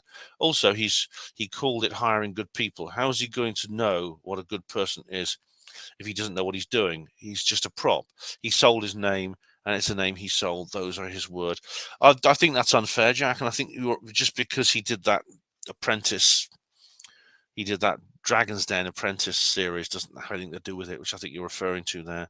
Jack also says here on the same video, the Chinese balloon and the other objects, quote unquote, how they're able to say and think, I think officially is very important word here, as is a very important word, as the proverbial they stood on their administration pulpit and stated that the other objects basically had propulsion and they were trying to see how they were having it, moving as if intelligently guided, one can assume, even if even remote control. What was the propulsion was the question, and the statement that they are not balloons got to be a resounding statement. The discussion with all the expertise and skill identifying got to be too lingering, and the ineptitude, how to identify anything in the air. Well, Jack, it kind of contradicts, actually. The whole object gate scenario contradicts many of Kirkpatrick's statements. And what's more, it seems to go over the head of Gillibrand and the others. And that's another thing. That's one thing I am disappointed in. Another is that none of the witnesses were even present. Elizondo, he never even turned up. Oh, Jack Parker said here on the same video. And how many official days actually said when responding to questions, amongst other things, they have not eliminated. They have not eliminated the possibility of alien life with a straight face. Yeah, I mean, they didn't say that they'd eliminated it. They just said there was no evidence, which is two very different things. But it's equally false. Yeah, I mean, it's almost. I didn't check to see if he was kind of smirking. Jack says here on the same video. So disclosure before the election. I hope so, Jack. Not only this country, but worldwide, upstaging any issue that may be connected to an election. It would be. I mean, if one country goes disclosure, the others will have to follow. Yeah. And if the U.S. administration knows what it's doing, they will go first, because if they won't, another will, probably Russia. Or war discussions. It would be an integral part of consideration. Our trivial, relatively mundane in comparison world would be rightfully on the back burner. We can't really wrap our heads around what this would mean to the world. No. It could be one of these things where we may have to say we can't predict what would happen, and any attempt to do so, which includes my Roswell trilogy novels, are essentially just speculation that will turn out to be inaccurate. I've already said I would write those books differently if I could write them today, but at the end of the day, maybe you can't depict it. Rather like if you watch my Apocalypse video and I describe, for example, China Miéville, the author, saying, because he's a Marxist, he said he wouldn't put onto paper a description of a post-capitalist society, because he said it's something that we can't actually envisage in our current mindset. And maybe I have a similar view on the post-disclosure world. It hasn't stopped me writing a book. I don't have the reservations that Miéville has. I've written fiction about it, but maybe it'll turn out to be what was the word he used? Bland, and I forgot the words he used to describe it. It'll inevitably be bland and really a mockery and things like that. a derivative. So yeah, I mean, that's interesting. But if it happens before the election, whenever it happens, it will completely cast all other world problems into a different light. And it is necessary, as Steve said, if we don't do this, there may well be a tactical nuke used in Ukraine, and he blames Putin for that. I think it's more likely to be NATO. But whoever does it, it's going to cause terrible suffering for the people of Ukraine, who've suffered enough. Let's face it. And it is going. Unfortunately, it's just going to like it'll just shelve everything else, won't it? Thanks, Jack. Good comment. 74 DD Brock. Big baby blocks anyone who shows you for the dishonest plank you are. Love the tough guy act too. Quite the set of internet stones on you, Benny boy. That's not what you said in Watford, is it? You're the one who didn't turn up. And I don't block people just for trying to discredit me. I block people who say nasty things about people's grandmothers when they know they've just died. They know he knew that Jarrah White was very fond of his grandmother. He knew that by bringing up his grandmother and using as a stick to beat him with was an extremely cruel thing to do. That's why I blocked him, and I'm glad I did. Charles Scott says here, okay. Let's have a look. What's this going to be about? There's a timestamp here onwards. You're lying again, saying I demand an apology for right. So send me an email, please. You're telling the truth. I'm telling the truth. All right. By saying you're cherry picking my comments for strategic reasons, but lying again about when you're skipping comments. I'm skipping your comments, Charles, because I'm not going to keep reading out the same comments again on my video from you, because it's, for no other reason, it's boring for the viewers. I don't want to make videos that are boring for my viewers. Blah blah, lying, slanderous, defamation. Write to me, please. You're now saying you don't know what I'm talking about regarding Miles Johnston, yet you originally said Miles Johnston disagreed with you, but didn't lambast you for your repeated false information. Oh, bloody hell. I can't even remember what that's about. Max Q says, Ben has now admitted he never actually tried to buy a ticket. He presumed he wouldn't be allowed to attend. He just can't stop lying. What are you talking about, Max? I haven't admitted I never tried to buy a ticket, because I did. Twice by email and once on Facebook. Charles, Max Q says, there's a timestamp. Taken at face value when he says, yes, there appears. All right. The ticket from Chris Evers because he sensed it. Oh, what? Shut up. Will you shut up? Oh, more about OLM. I'm not reading that out, Charles. Please move on. Move on to your next point, please. Okay. Senate hearings part 2. Lab-based. That's a good name. Says, Kirkpatrick urged UFO enthusiasts to submit their research and analysis of UAP incidents to credible peer-reviewed scientific journals, because Arrow is working to do the same. That is how science works, not by blog or social media, he added. Yeah, and I disagree with him. He's right about he's right that we should be submitting our analysis to as you say, credible peer-reviewed scientific journals, yes. But blog and social media serves a purpose, and indeed that should really, I think, citizen journalism, I think, and folk expertise, I think, is far better in this case than the former, simply because I think the zeitgeist hasn't changed enough to allow this to be tackled honestly in the scientific community. It has. We've made progress, and some scientists are. Sam Harris, for example, Avi Loeb, Gary Newman, what's his name? The guy with the mascara, but not enough. And I think that's why blog or social media plays a role.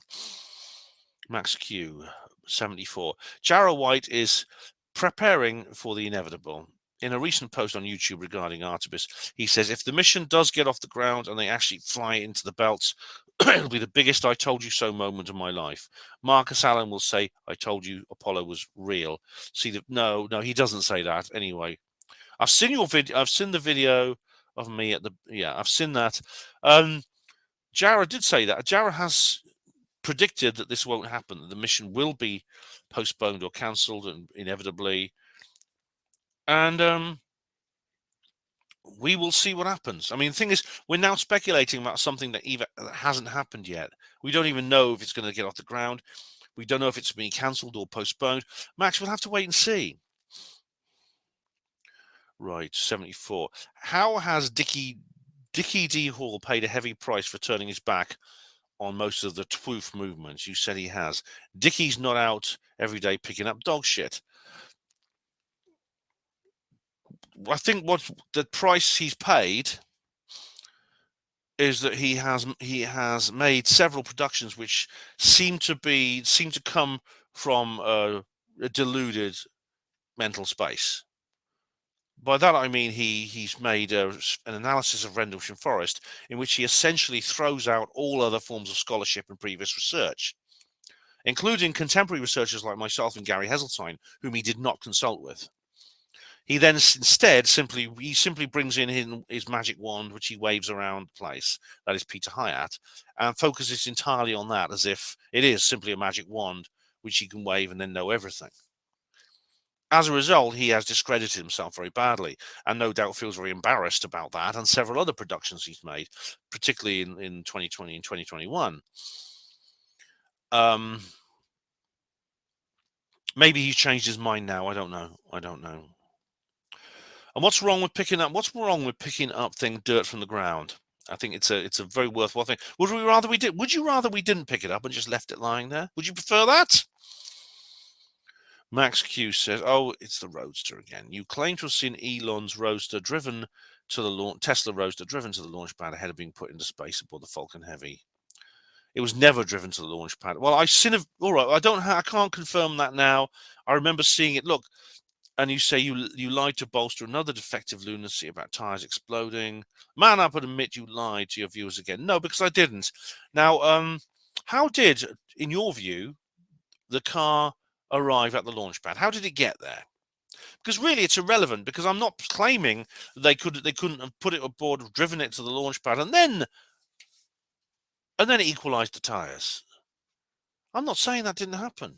So this is kind of really this is the narcissism of small differences here, Max. But how did it get there then? Tell me how it got there. Tor Engen says on Weird Weekend North 2023, Karl Marx was a Satanist. No, Karl Marx actually was an atheo-materialist. Some people have said that there is satanic elements to Marxism, quite possibly. It's interesting, actually. Reading China Miéville is very interesting, because he's a Marxist who writes about witches and magic spells and things like that. It's quite good. 74 says Max. 74. Sorry, Max says on 74. Taxi drivers prefer cash because they don't declare some of the jobs and therefore don't pay tax on it. Well, I hardly ever take taxis. When I tried to last time, I think when was it? I think it was Liverpool. They wouldn't accept cash. You had to pre-book them and you had to pay with your card. Max Q says on 74. Ben is lecturing people on ayahuasca, DMT, etc. Yet he's never tried any of them. I think lecturing is the wrong word. I think I'm talking about it. I'm commentating. But you've got a point, actually, that if you're going to be an expert on something, as Graham Hancock says, you have to try them. And maybe, you see, one day I will. I'm not going to lecture anyone until I've tried them. Maybe I will one day. Jack Burns says on Weird Weekend North 2023, Ben, I really enjoy the breakdown and review segments of the day's talks. Colin Wilson was a prolific writer on all sorts of subjects. He was, yeah. Our local library used to have some of his books on crime, etc. But I haven't been there for over 10 years. Sadly, I suspect the books available these days will be heavily filtered along either woke or skeptical lines. Physical copies of old books such as Wilson's will be like gold dust, if not already the case. Yeah, Jack, I do wonder if the new edition of the book I got, The Occult, has been changed since that. I think that's a first edition from the 70s. So yeah, quite possibly. This is, well, the good thing is, you see, this is why always get paperbacks and not Kindle. Don't get ebooks. Always get paperbacks. My books are not available as ebooks. They are paperbacks. You download. If anyone wants to read them, get the paperback. So yeah, you're absolutely right. But I'm glad you enjoyed that, Jack. Thank you very much. 74 Max Q. So what exactly is your gripe with me being on the defectives. You keep telling us you're a big, ugly ex-hospital porter. You can take it. It's not like I called you a bastard, is it? No, I suspect you are not who you say you are, Max. I suspect you're being dishonest about your identity. And I can't prove that. And I'm not going to say anything formally until I can, because the people I'm involved in this campaign would love me to start just accusing everyone willy-nilly. They'd love that kind of confusion and paranoia that they've stirred up. So I'm not going to say anything formally. You've made several comments. Firstly, your spelling and grammar indicates you are not American, and you have said certain things which holistically and intuitively led me to believe that you are someone else who I already know, someone I've met before. And your name is not Max Q, it's something else, and you are a person. You are a person who knows me, we've met before, and you are disguising your true identity. Right, here we go. So, Senate debriefing, Calvine updates, Marley Pumpkin, childish, and there's a row of 5 poo emojis. All right, that's more like a normal Marley Pumpkin. Same video, Marley Pumpkin again. Stop sitting in your bedroom. Face reality. Oxford, a 15-minute city. You have nothing to say about it. Wake up from your fantasies of UFOs. Why, Marley? You're in this wonderful dream with me. You watch every moment, every minute of every single video I make. Right, just checking time. What would you do? What would you do if I just stopped uploading? What would you do? You'd be sitting there biting your nails down to the quick, wouldn't you? Oh, my Ben hasn't uploaded. Oh God, no, I can't live anymore. Oh my goodness me. So you see, you've got to, the fact that you watch me you are one of my most loyal and dedicated viewers. Right. Okay. Keith Smith says on Calvine update, why wasn't Ben not called up to give evidence? That's at the Senate hearing. I'd love to have. I mean, I don't have. I'm not a field researcher. I don't have any unique evidence of my own. I mean, even the closest I got to it, I think, was the Nottinghamshire Roswell. But even then, I was simply assisting a local ufologist who did all the field work. Same with Pentech. I was actually the first UFO journalist to break the Pentech story. But I've been overtaken by others since then. I don't mind. I'm not bothered about that. But yeah, if they wanted me to turn up and say a few words, I would, yeah. Right, we have a Senate hearing, a Senate debrief and Calvine update. Israel Diego Rivera, genius to the real genius. Hello. I think people will be less shocked if they found out aliens are real. Yeah, Diego, I do. As I said, I would write Roswell Rising slightly differently if I was writing it today. I think most people would be pretty indifferent, actually. There'd be a minority at both ends of the spectrum. One end would freak out and the others would be delighted. I think that's what would happen. Most people in the middle just wouldn't care. They just wouldn't even notice. And we have here Ravenhill Mystery Night Merchant 1968. Good, who says here on Calvine Update. Ben, have you heard about the National Alert, which is going to happen tomorrow at 3 p.m.? That's last Sunday, St. George's Day. Do you know more about it? As we don't know much here. And I actually said, I put a text reply saying, hi, Ravenhill. I've covered this on HPANWO Voice C, and I have indeed. Here we go. I'll just show it to you. Oh, no, I don't want to end recording. What is it? Share screen. Here we go. It is this. Oops, let me just go. It's that article. It's this article here on HPANWO Voice, which you can find there. There's the URL. Okay. I didn't cover it on HPANWO TV. I just did it on Voice. I didn't see the point of doubling up on HPANWO TV. Right. Steve Mumbling says underneath, it's like a YouTube link here, which wasn't spam box, which is good. What's this? Well, it's himself. It's himself. This is not really my thing, but I've noticed recently that some YouTubers that are sort of jumping. Do not turn off your mobile phone. Government alerts in the UK. FFF. Well, conspiracy theorist bandwagon. 21 minutes. They're putting out a lot of alarmist, bloody rubbish about chemtrails and the other. All right, Steve. I don't have time to watch that in the middle of this particular comments reply video, but that's Steve's little contribution to the subject. That's the end of that thread. Tor Engen says on Calvine Update, if you have old unopened bottles of wine, beer, or cider, and champagne. Please give it to me, so I can take the burden. I'll drink it. Oh, this one you wouldn't want the tour. My disclosure champagne was utterly. It was really horrible. It smelled like. Oh, it's had this horrible kind of like. It's completely sort of like broken down, and it had sort of vinegary smell to it. You wouldn't want that. You wouldn't want that. Oh, right. Calvine update again. Oh, Steve Mumbling has a long comment this time. Is he going to make a point, or is he just going to go on about rubbish? Okay. This is what happens when you get UFO ET fanboys putting out this stuff. Bassett is trying to find any excuse to bring forward a disclosure because he's getting old and doesn't want to drop off the perch before it happens. Yeah, I don't want that either. Steve is older than he looks. Actually, he's in his mid-70s. I don't know. I can't remember exactly how old he is. I think he's 75 or so. And I would like him to live to see this. He will, of course, because there's nothing to disclose. Not true, Steve. There is something to disclose. Avi Loeb is looking for remains of the interstellar object that would have fragmented on contact with the ocean. He expects these remains will be about the size of grains of rice, not something 3 feet in diameter. Well, he said one of them was 3 feet in diameter, he reckons. Well, he says the object was 3 feet in diameter when it hit the ocean. Either way, he says he knows what he's doing, but I mean, God, right? I mean, it's going to be a bit of a needle in the haystack thing, like I said. We will know when ET really does visit. It will be completely unambiguous. It will be all over the internet, on every radio and TV channel. No, well, it wasn't, though, Steve. It wasn't.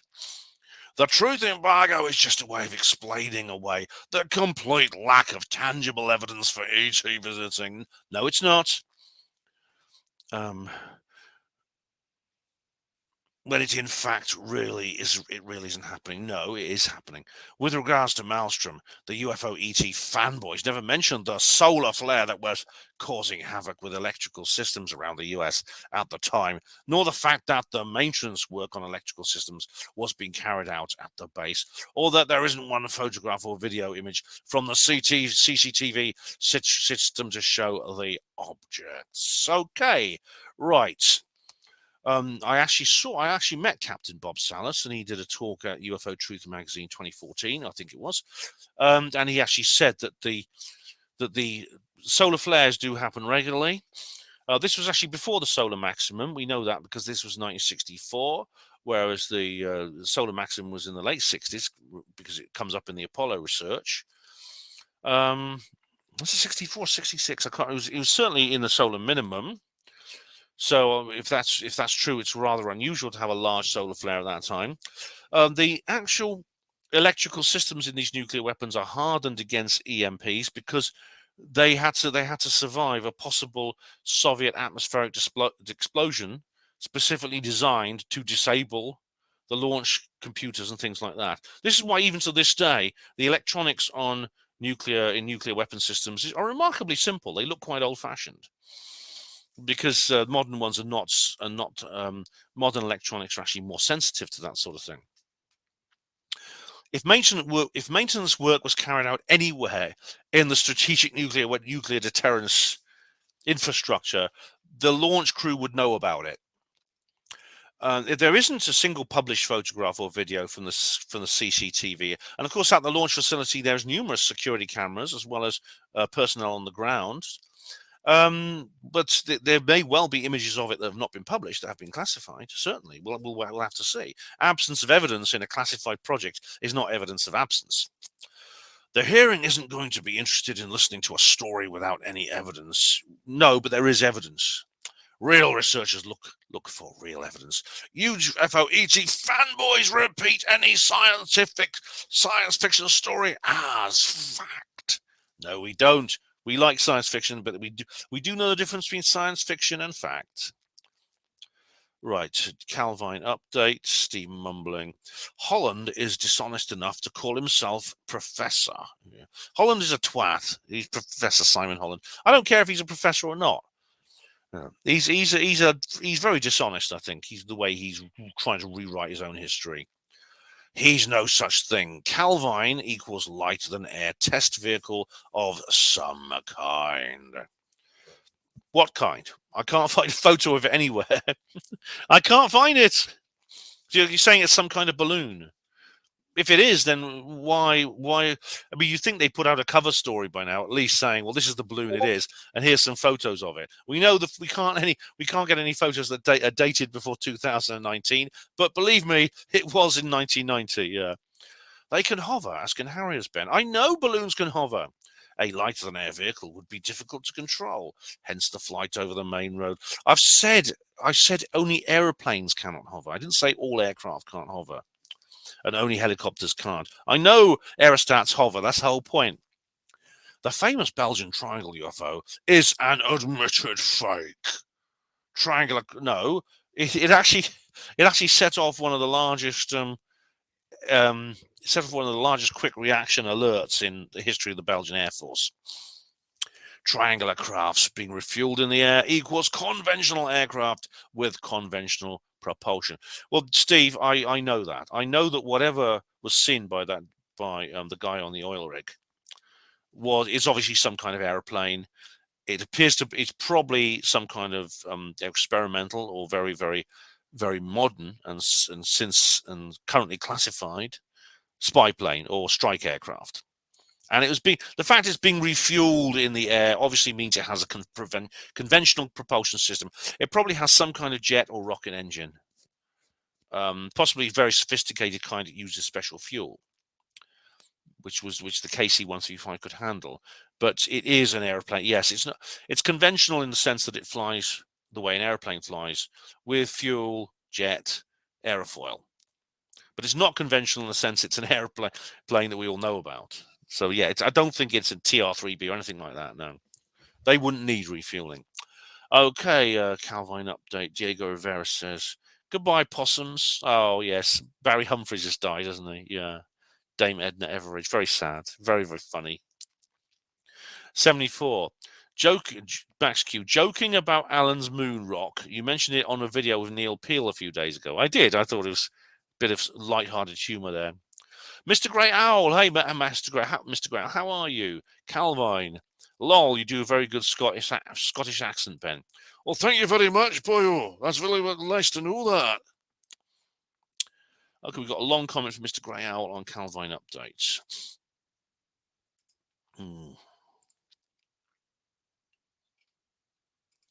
Here we go. Right.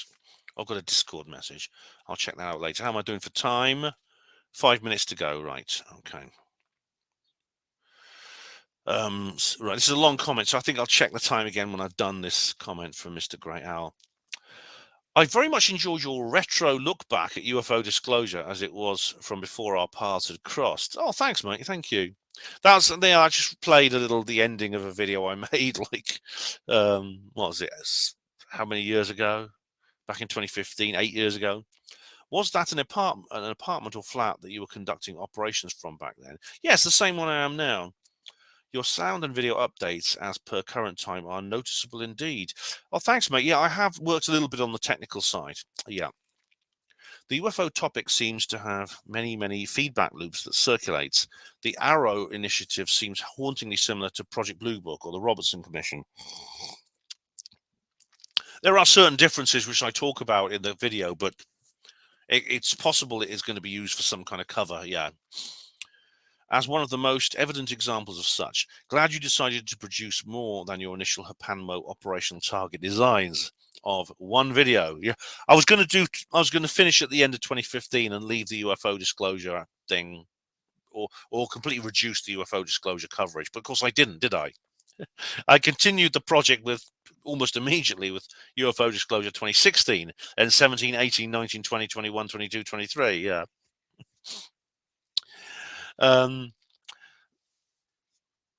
I would also like to add that I enjoyed your reflection and commentary in reviewing the video you had made 8 years previously. Thanks, mate. Whenever it was that I first stumbled upon one of your videos, it had nothing to do with UFOs. You were providing commentary on some of your observations and analysis on the study of human social behavior. Yeah, all right. I did a few. I've done a few of those. Yeah, I still do. Yeah. The sociology of psychology, if you will. I took high regard of your genuine interest in trying to understand difficult and complex fields of study, that you were willing to provide examples from your own life experiences that were very sensitive in nature. Thanks, mate. Yeah, I think that was the centaur issue you were referring to then. Many, in my humble opinion, are reluctant in revealing or addressing personal experiences, and these were in reference to matters of the family as a social unit, not UFOs, thinking that would make them vulnerable to attack, or at least appear as such. It has, Matt. Yeah, it has. Indeed, I described an incident involving the droid trials in which they did that very thing to me. They used it. They just picked it up and used it as a stick to beat me with. This is why I am discreet about some areas of my life, because I don't owe everyone the truth. I don't tell the truth to unconditionally, because if I did, people would take advantage of it. And people who would simply take advantage of something I say and weaponize it to attack me don't deserve my honesty. I thought it took great strength of character and resolve to share those variables. Thanks, buddy. Thanks. It happened to help me resolve an issue I had in my cage at the time. Oh, that's great. That's excellent. Mr. Grey Owl, I'm really glad that I inspired you in that way. You're a solid cat, Mr. Benno. Call sign Hotel Papa Alpha November Whiskey Omega. Rock on, bra. Yeah, HPANWO. Thank you, Mr. Grey Owl. Thank you very much for that lovely comment. A solid cat. That's a great word. Solid cat. Robert Anton Wilson uses that in the Illuminatus trilogy. Thank you very much, mate. Thank you. Snarnox says on Calvine Update. If it were a secret military aircraft, then I would have thought it would be flown at night time. All right, so I've got to check the time, haven't I? Yeah, okay, I'll just go through this comment. Then it'd be flown at night time over the sea or shipped to a remote part of the planet and tested there. Yeah, me too. In fact, they do that at Area 51. They've admitted it. If you remember, do you remember that time when they had that special temporary airway? It's above 60,000 feet, which is so high up. It's unbelievably higher than most aircraft. And they said, I think it would last for, I think it was 2 days. There were going to be this high altitude airway from Area 51 to the ocean. Presumably this aircraft would fly very high with no lights running, the secret aircraft, to the sea where it would not be, where people wouldn't see it anyway. Do you know of any secret unconventional aircraft tested in areas for the public to see? No, I mean, that's almost self-explanatory. They wouldn't be secret and unconventional if that were the case, would it, Snarnock? Yeah. The only exception is flying at such a high altitude that no one will be able to see or hear it. Yeah, they do that as well, Snarnock. Yeah, they do that as well. Ever since the U-2 spy plane, which flew, I think, had a ceiling of 60,000 feet. By far the highest aircraft at its time. Thanks, Snarnock. Many appreciate it. What I'm going to do now, we've gone over an hour, so that's the end of hour number 3. Back soon. All right, guys and gals, here we go for hour number 4. Let's see. I wonder if I can get this done. And within 4 hours, because then it'll be a one-parter. Anyway, Calvine Update, lab-based. Interesting opinions clouded by unconscious bias, I want to believe, highlighted during the casual dismissal of debunks of the Calvine photo. Yeah, I thought that you get that from skeptics. Yeah, it's you can almost write their scripts for them because you know what points they're going to make. Sadly, when you take opinions as facts in this field, it becomes second nature. It's worth pointing out that any secret military craft of such a pyramid design is now approaching 30 years old and looks nothing like most of the modern designs in service recently, so highly unlikely to be such. Lab-based, it's not just 30 years old. People have been describing similar objects way before then. In fact, they've been describing objects a long time before airplanes or any kind of aircraft were even invented. So yeah, it's a good point. I also started to question, what's this? Your actual dedication to. I also started to question your actual dedication to researching facts when personal opinions cloud your judgment. Well, I'd make an effort in that respect. No one is without bias. I think I'm aware of that, and I do my best to overcome it. Let's just face it. I mean, I'm a member of Oxford Skeptics in a pub. Come on. Be this the misogynistic rant about violent women is completely veering down a path of describing catfights, whilst the actual factual evidence last year in the UK shows 80% of violent crime reported to the police committed by men, and the offences involve ABH, GBH, and higher still. I never said that. Women commit more violence than men. They said as much at least. And I also said that when it comes to violent crime, men are more likely to be the victims as well as the perpetrators. And quit the bloody, stop all this crap about misogyny. All right, that's a feminist buzzword about anyone who questions the feminist worldview. The final questionable tangent was your off-cuff comment of NATO being more than a threat than Putin. Well, it was off-cuff because I don't want to go into details about it now, lab-based, and you can actually follow it very clearly on other videos I've made on that subject, including my interview with Nick Holostrom, which I do very much recommend. Time to give your head a wobble, Ben. If it wasn't for the founding of NATO after World War II, with the UK taking a prominent role, we would all be speaking Russian now. I thought it was German we would all be speaking. A situation the majority of the Western world spent the previous decades of the Cold War defending against. Oh, really? So why do they keep giving the Soviet Union money? Why did they do all that? Come on. The Cold War was a sham. Putin, on the other hand, mourns the breakup of the USSR and can't let countries that have left have the right to self-determination. He said that if you actually read his own words, and he's written a very long essay on this subject, covering the entire history of Eastern Europe for the last 1,000 years, he said the way he did mourn the breakup of the USSR not because he supports the Soviet system. If anything, he's actually, I'd say, a Russian conservative, a traditionalist rather than a Marxist. But exactly the opposite of a Marxist, in fact. But he said that it was done very badly. There was an attempt, I think, to turn Russia into just another Western liberal democracy. A good place to have like sweatshops and things. His presidency has been about countering that. Okay. Oh, so I didn't start the clock, did I? How long have I been going for? 4 minutes. Oh, well, I'll just put here 50. Oh, do I need the clock? I don't need the clock. I'm not going to bother with the clock because I don't think this is going to go on for an hour. Okay. Where are we now? Okay. David Smith says underneath. Oh, where are we? Okay. Spare me the facts, my mind's already made up. I think a ufologist guy said that. Stanton Friedman, yes. I missed that guy. Ironically, yeah. And now people in the truth movement, well, when Stan said that, he was doing it sarcastically. He was imitating the skeptics. And now people in the truth movement and other groups think they're the ones being careful when in actual fact they have to drop skepticism in order to be led down a rabbit hole of conspiracy and paranormal beliefs, not to mention the right-wing political culture war BS. No, it's not that. That's not the case at all. It amazes me how some people will say wokeness will lead to fascism. Why should that amaze you? It'll lead to communism, which then typically repeat some right-wing scare stories about trans people wanting to sexualize kids. Perhaps I could refer you to the comments Gary Robertson left and what I said about them, David. A complete fiction. It's not fiction. Meanwhile, right-wingers are driving cars into people and voting to make it illegal to be trans.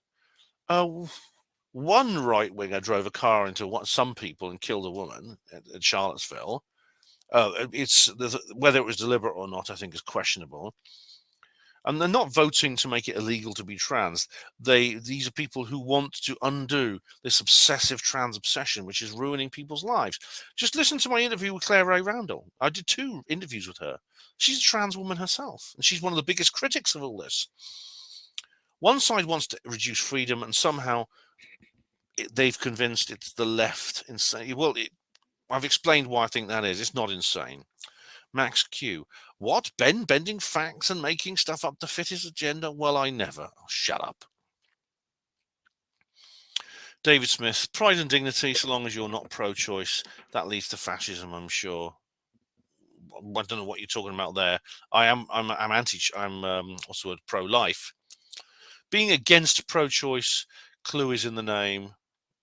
What you mean? I'm against murder? Yeah. You're Ben, brackets Ben, literally against people having the freedom to choose. Right. I'm against people having the freedom to choose to kill babies, yes. And perversely, perfectly okay with letting foreign kids die because they can't let everyone, because we can't let everyone in. What nonsense! What are you talking about? The people coming over are fighting H-men. They're leaving their kids behind. And what war are they fleeing? What war is currently going on in Albania? People go on holidays to Albania. How are they dying? How are they at risk? They'll take over the country, which is funny because for the longest time, that's what Britain did to everyone else, hence our privileged position now. Look, I don't believe in the privilege thing. I think it's a load of nonsense. You're essentially saying what? You're saying because Britain had an empire, a massive global empire, which whether you think it was morally questionable or not, I think the morality of the British Empire is, people have made cases for both good and bad, which are valid. But I certainly don't think it's something people in today's world should feel guilty about or ashamed of. But even if we did, even if it was some kind of kitten boiling society, which to repeat an analogy I used earlier, even if it was some kind of kitten boiling society, I don't think it's something we should feel guilty about, or it justifies people in the modern Britain who were born long after all this ended being harmed. Steve mumbling says here, this conspiracy nonsense is his whole life. Well, it's not nonsense, but yes, I've dedicated my life to this. His social life revolves around interacting with other tinfoil nutters. Well, who else am I meant to interact with? People who just sit around in a pub talking about football all the time. I like football; it's fun, but I can't talk about it for hours and hours on end. I can't spare to listen to people just rabbiting on about soap operas. So of course I'm going to interact with other people you call tinfoil hat nutters. Of course I am. His whole world would collapse if he admitted the truth. I'm trying to get to the truth. Whether or not he knows the truth and hides it, or he convinces himself that all this conspiracy rubbish is true, who knows? But he embraces the conspiracy nonsense. He tells us he believes the Queen of England was a shape-shifting lizard from outer space. NASA never put men on the moon. Equally ridiculous. Aliens visit the Earth. Aliens crash their spacecraft here. 9/11 was an inside job, etc., etc., etc. He has no interest in real research or the truth. His only interest is in perpetuating all this rubbish and discarding any evidence to the contrary at all costs. Goodness me, Steve Sigmund Freud mumbling has had me on his couch and he's completely sussed me. Oh, dear me, you, honestly, man, the chutzpah on this guy, as the saying goes, is unbelievable. And you quote me correctly for all things I believe in, which are not ridiculous. But I must say, you say I believe the Queen of England was a shape-shifting lizard from outer space. That's a complete silly piece of nonsense, which you have these words which I've never said, which you have forced into my mouth. I never said that. She's not from outer space. She's from the fifth dimension. Get it right. Okay, that's the end of that rather tiresome thread. Oh, well, that's lab-based. I've already answered that. There we go. Right. The lights were low, says here on 74. Oh, hang on. Is it fourth hour? Yes.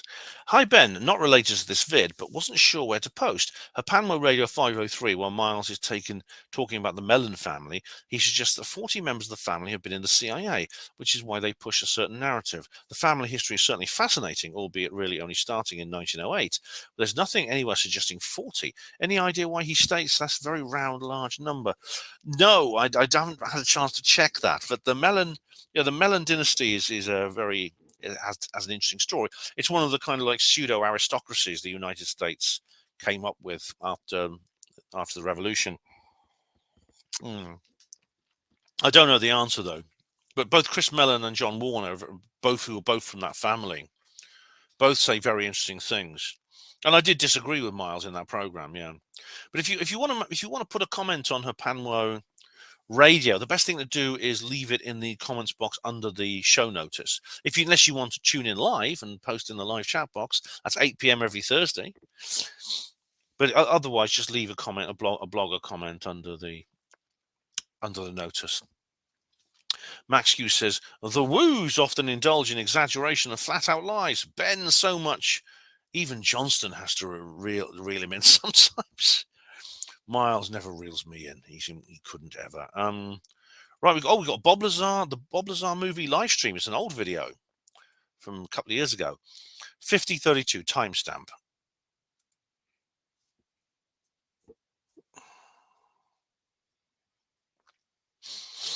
That's just opening. Just wait for the page to start to load. It's taking its time. I'll read the comment while I'm waiting. Hi, Ben. I'm guessing that... That same story he told George Knapp in 1989. And he said he's telling it because it's true. So he's really, really scared about being sent to jail, and he did get a suspended sentence in the end, which is right. Okay, I'm guessing that if Bob Lazar knew what is suggested, then nothing would land him in prison. If he knew what is suggested, then nothing would land him in prison. What do you mean? He is almost easier to manage out of prison without being pissed with the authorities inside, and able to go into even more detail regardless of the consequences. Even easier to manage out of prison while being pissed with the authorities inside. I'm not sure exactly what you mean, Lights. I'm sorry. Because you are writing coherently, unlike some other people. Nothing would land him in prison if he knew what was suggested. In other words, do you think there's like something on him which is telling the police and judiciary to back off? Is that what you're saying? I don't know. Could you clarify? Sorry about that. Beetlejuice, hello Beetlejuice. Helen Duncan, a reply account, Dankula. This is my latest video. Well, I didn't need to wait long, knew this was coming. Oh, all right. First comment, Beetlejuice. Thanks very much. Helen Duncan, a reply account, Dankula. Marley Pumpkin says, all psychic mediums are in touch with low-level mischievous demons, as per usual. You will believe anything. No, I've discussed this many times with mediums about the need to discern between one and the other. There we go. Right, we have here Neil Peel, Helen Duncan. Go for the throat, Ben. You are the man for Helen Duncan. Oh, I do. Well, Maggie's the person who does all. She's the official historian of her grandmother, but I've been helping. Steve Mubbling says, did she have wings and a magic wand? No, she had neither. Neil says to Steve, you need to research better than that.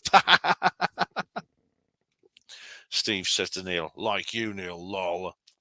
Neil says to Steve, you can't ever say you have done any solid research into mediumship, can you?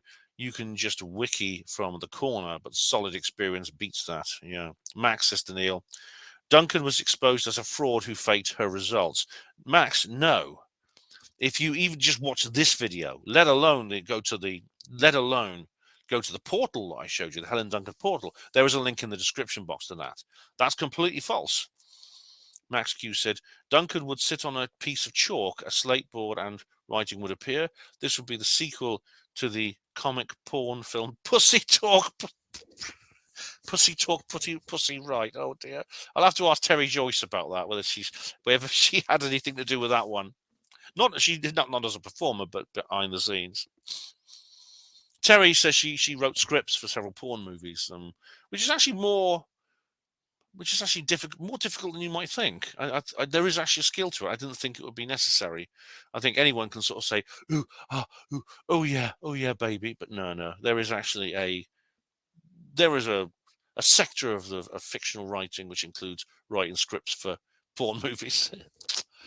Steve says to Neil, there's no such thing as communicating with the dead. There's no such thing as life after death. It's all rubbish. There is both, Steve. Now, even Dankula actually entertains the idea of the latter, but he's wrong about the former. There is both. There's both life after death and the ability to pay to placate, I think the word is. That was Brian Aldiss, the science fiction writer, used that term. BZ Garson says, science has proven the existence of ghosts? Please point me to those peer-reviewed studies. BZ, you see this middle finger? Park yourself on it. Your last comment to me, which I almost blocked you for, was a slanderous comment, which you know could do very enormous damage to my reputation, and you know is false. Then the next thing you do is you try to waste my time, and I think you are actively trying to waste my time here with a comment, a very short, open-ended comment, which if I give you a detailed reply, means I have to go away and basically dig up some really, really old articles or videos that I made long ago, because I've covered this subject many, many times, and present them to you, when you could just go and find them yourself. Honestly, even if you were a polite person who was respectful to me, rather than someone who's very rude to me, who posted a comment about something I said about the Artemis 2 astronauts, which is false. And then, how long ago is it? Almost 2 years now. I'm going to introduce you to some women who have abortions, and you're going to stand in front of them and tell them that. Well, when, Matt B said, when? It's almost 2 years now, for goodness sake. When is this fabled meeting going to happen? Oh, you go and look it up yourself. Look it up yourself, and keep a civil tongue in your head if you want to keep posting on this channel. Keith Smith said, Ben hasn't provided any proof of the little green men yet, but that hasn't stopped him over numerous years. Proof? You want proof? Proof is a big word, Keith. There's evidence. There's not proof. Max Q says, science, brackets the LHC, proved ghosts didn't exist. That's a silly thing, which is basically paraphrased from that monumental record twat, Professor Brian Cox. I did an entire video about this because it made me so angry. Even Neil deGrasse Tyson was embarrassed by that. This is what you're giving it no bollocks. Oh, and Neil says here, it did no such thing. There was no peer-reviewed journals all agreeing that the Hadron Collider had disproved ghosts. That's right. Actually, it was Brian Cox on his stupid show on Radio 4, the one he does with Dara O'Brien. Not Dara O'Brien. No, that's Stargazing Live. Yeah.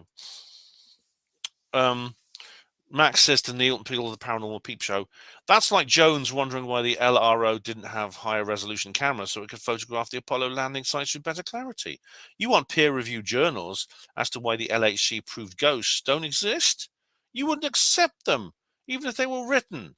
You don't accept Apollo documents. It's easy for a woo, just like a Christian fundamentalist. It's the power of God in their case, or some other nonsense you make up. Well, that's actually... if you're accusing the woo-woos of raising the bar, Max, then you're essentially, I'm afraid, I'm sorry to bring in this whataboutery, but skeptics are absolute experts at that. So what you say here, well, we wouldn't accept them anyway. It's pot called pot and kettle, Max. Pot and kettle. You skeptics is one of the foundation cornerstones of the way you behave. By the way, what was the Apollo photograph you showed mumbling where you claim there's Photoshop stamps, the one with the same rocks? I'm not wading through your BS about ions and such again. David Smith says, stop raising the bar like a crazy skepper, BZ. Well, you know what, David? I think you're addressing Max Q there, not BZ. You're being sarcastic, but you're absolutely correct. That is what Max Q was doing. Okay, see how we were living, says here on Dank. Great show, Ben. As someone who's seen many mediums at work, from the brilliant Doris Stokes and Gordon Smith through to the more dubious likes of Derek Acora, Colin Fry, and John Edward, to name but a few, it's very likely Helen had some gifts. Yeah, thanks. Yes, that's true. See where you're living. I mean, the last three were sort of like TV personalities, which made them, I think, more dubious. I have to laugh at the thought of skeptics one day finding themselves dead and out of body and facing a life review. And in this case, the spirit of Helen Duncan. If you're going to speak ill of the dead, make sure you get your facts right. Yeah, I mean, some of them, I think it's going to be, some of them, I think it'll be a nice surprise. Christopher Hitchens said for him, it will be a nice surprise. But others are going to be kind of like, oh my God, I never knew this. But, because they're nice guys like Frenchie, I think they'll get an easy ride of it. If they're complete twats like some of the others, they won't. And Neil says, totally agree. Skeptics are experts because they've done all the research from real experiences over a period of many years to be able to come to their truly marvelous conclusions that we must bow down and tip our hats to them. Yeah.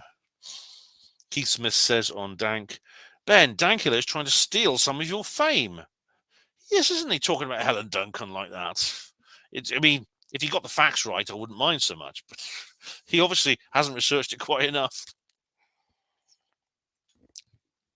Apollo Detectives 12, Steve Mumbling special. TK, in an era where more information than ever is available for people to look up and disprove the hoax theory. This is willfully ignorant stuff. Right, no examples given, just saying it's willfully ignorant stuff and this is why. You're not actually explaining why, really, are you? Count Dankula. Oh, Max Q has repeated his or her joke about the porn movie. Very good, Max. Max, yeah, it's funnier the first time. Max Q says on Helen Duncan, I've been to Scotland, great place. The fact more people see UFOs, ghosts, etc., has nothing to do with the massive drug problem and consumption of Buckfast and super strength beer. Oh, you are scotophobic, Max.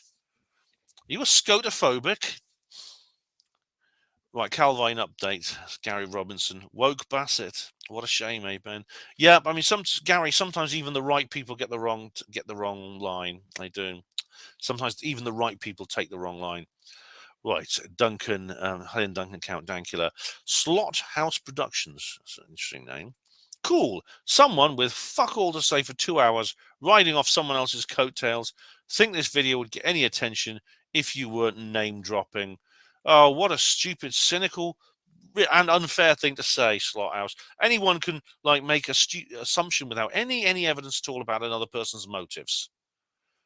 Anyone can make some silly assumption like that, and that's so disingenuous. It's unbelievable.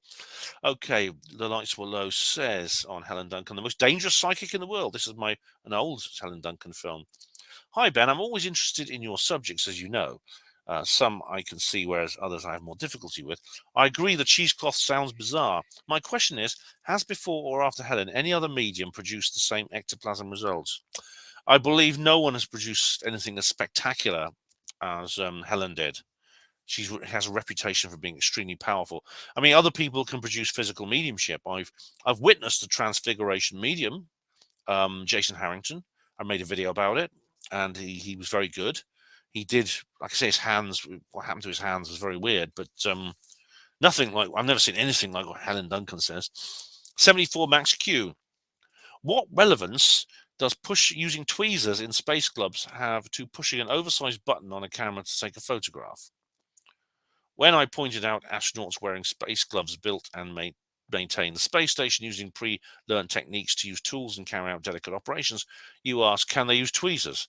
Deflection is the biggest part of the defectives game. I was kind of joking. The point I was making is that, this, I have to look more about the glove design, because we the detectives, we have actually we've talked about the design of the lunar gloves. It depends, how do they differ from the design of the modern ISS gloves? We'll find out. But that's something we need to look into. Weird Weekend North 2023. Popcorn boxing. The crystal skull was fascinating. It was, wasn't it? Popcorn boxing. Yeah. Mark Ollie's thing is really amazing that way. Same video, popcorn boxing. Wow. How far did you have to walk when you realized the bus wasn't coming? Oh, the same distance, popcorn boxing. Took about an hour or so, or whatever long it took. It was annoying, but not too bad. Not too bad. Max Q says, oh, it's 50 minutes ago. That's a new one. Count Dankula. The cheesecloth was retrieved by Henry in the street, not the lab. You can't listen properly. You can't read properly. I did read properly, and I said he was wrong.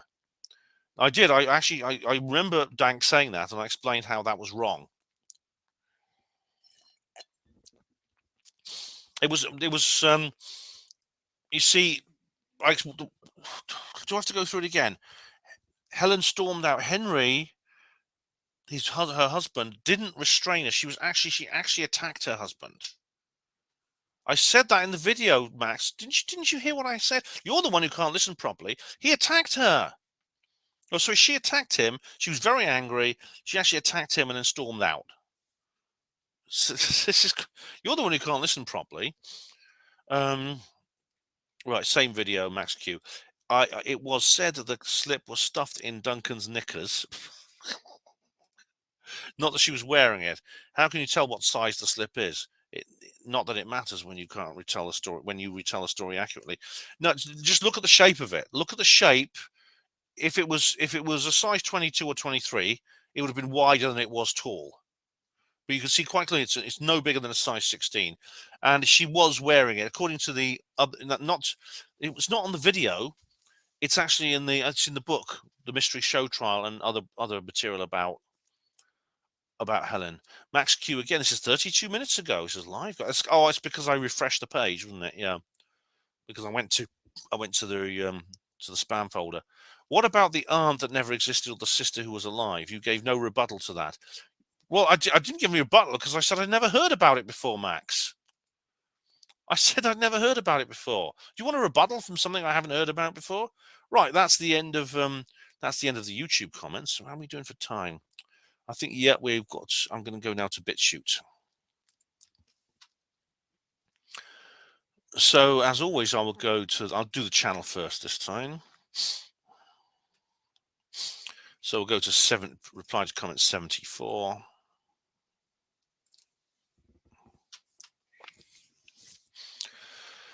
All right, we have here the death beats. All right, here we go. This is Gary. Yes, this is Gary.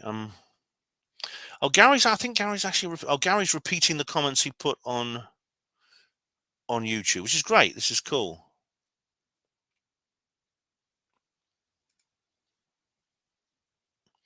Yeah, well, no problem, Gary. That's cool. You're repeating the same comments. That's perfectly okay on BitChute. J330 says, right. Right. This is someone I had a kind of argument with. When I'll come, tell me, bet you'll regret saying that to your face. Hospital Porter's pride and dignity. Stop the New World Order. Welcome to HPANWO TV. Okay. Basically, I said to Jay that I would like to meet up with this person if they're going to this is the one who went, oh, you're a hospital porter, you killed people, etc. That was the same person. I actually put a text reply here saying, I just can't do this internet bitching. If you have a problem with me, let's discuss it at a conference. We can go out for a stroll in the fresh air if it's deemed necessary. Yeah. It's Rapture Days again, who says, what's this unmute unblock? All right. Leaked Pentagon documents reveal the end of times. Okay, this is a link here to a.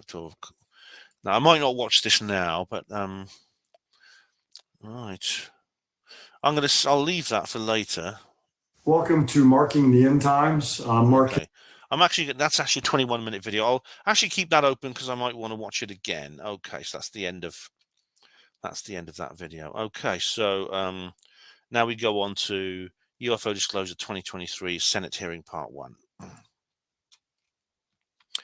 No comments.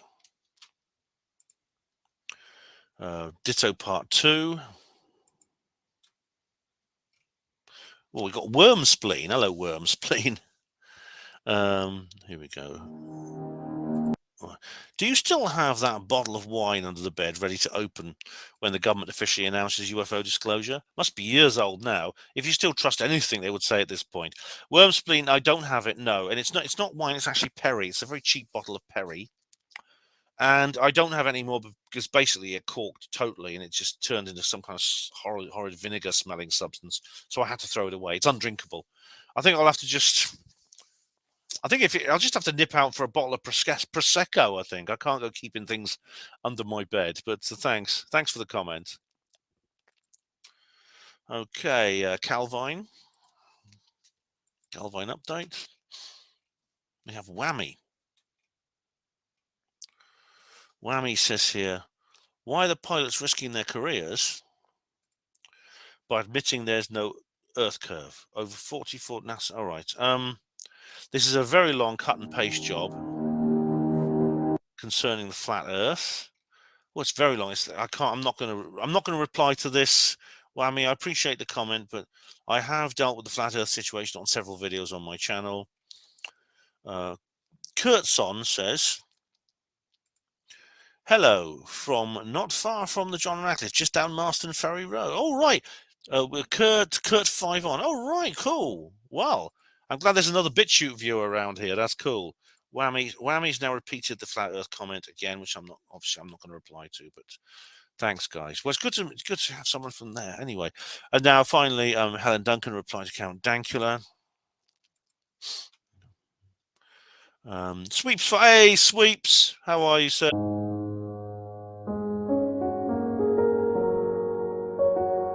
Sweep says, thumbs up, Ben. Really, another great research and opinion. Stage presence.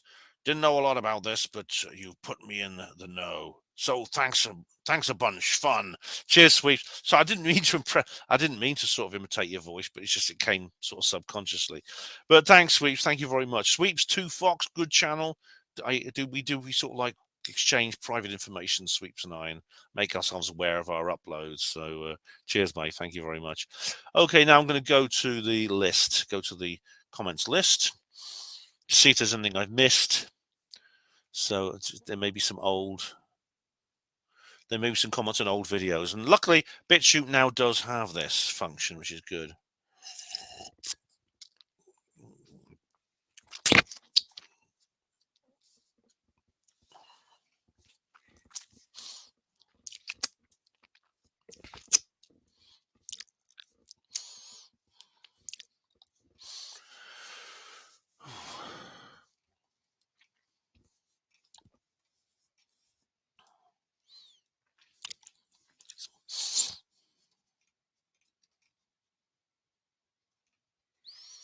All right. Oh, Sweeps has replied on his own channel, which I know about. Yeah. Sorry, I'm just flicking through these. If you wonder why I'm being quiet, I'm just flicking through this list of comments on the notifications.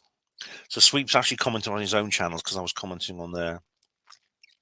He put in replies to me. Okay, scrolling down. Play amongst yourselves when I'm doing this. I just don't want to lose any. I don't want to, because people. I feel guilty if someone posts a comment I don't reply.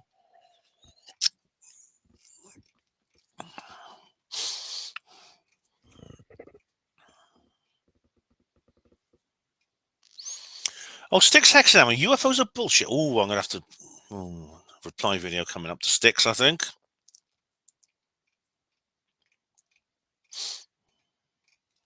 I like Sticks, actually. He's good, but he gets some things wrong. His pro-choice stance, for example, and, of course, UFOs. Right. Oh, I've got like an old... This is on Artemis 2 astronauts live stream. Let's have a look. I have a Mushroom King. That's a good one. Great comment, Chattel. Full of insight, yeah. And wit. My life is so much more enriched after reading such insight and scope. That's great, Mushroom King. This is when... this is like Chattel who just put a clown face. Thanks, Mushroom King. Much appreciated. Right, scrolling down again. Must be getting near the bottom now. We're at the bottom. Okay, so I'll go. That's it. Well, thanks for all those comments on BitChute, guys. So mark all as read. Just remember to do this. Delete all. There we go. So I'll just zero the list. That's BitChute done. And now on to Odyssey. Now, I have checked. Now, of course, with Odyssey, you don't get full notifications like you do on BitChute. What you do is you get like temporary notifications. And whenever I see someone's left a comment, because I regularly check my BitChute notes, I always preserve it. I always preserve that comment, so that well, I preserve it. All right, put it this way: I preserve a new version of Odyssey is available. Refresh. Okay. Oh God, I hope it's not too different. Oh, it's not really. No. What I do is how am I doing for time? 30. Yeah, this is going to be. I think I'll get this done within the hour. If it's on a video that came before, like an old one, I will preserve it. If not, that doesn't matter because I always just go through my uploads anyway. So here we go. So right, 74.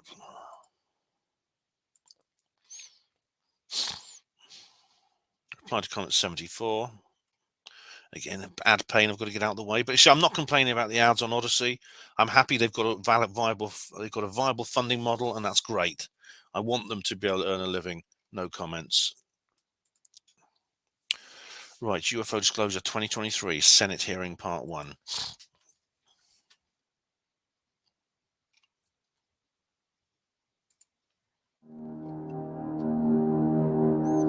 We've got a comment here. Hang on, right, here we go. This is APV who says, UFOs over Kyiv? Question mark. Yeah. I think this is, let's have a look. I'm going to share screen because I think I know what this is. Oops, here we go. I think I know what this is. Right, yeah. Yep, this is clearly a meteor. It's a meteor. There was a lot of talk about it being some kind of Russian weapon, of course. But it's but thanks very much for that comment. Did I put a notification? I think I did. Yes, I did. Yeah, that is definitely a meteor. You can see quite clearly what it certainly looks like that very much. Right, Senate hearing part 2.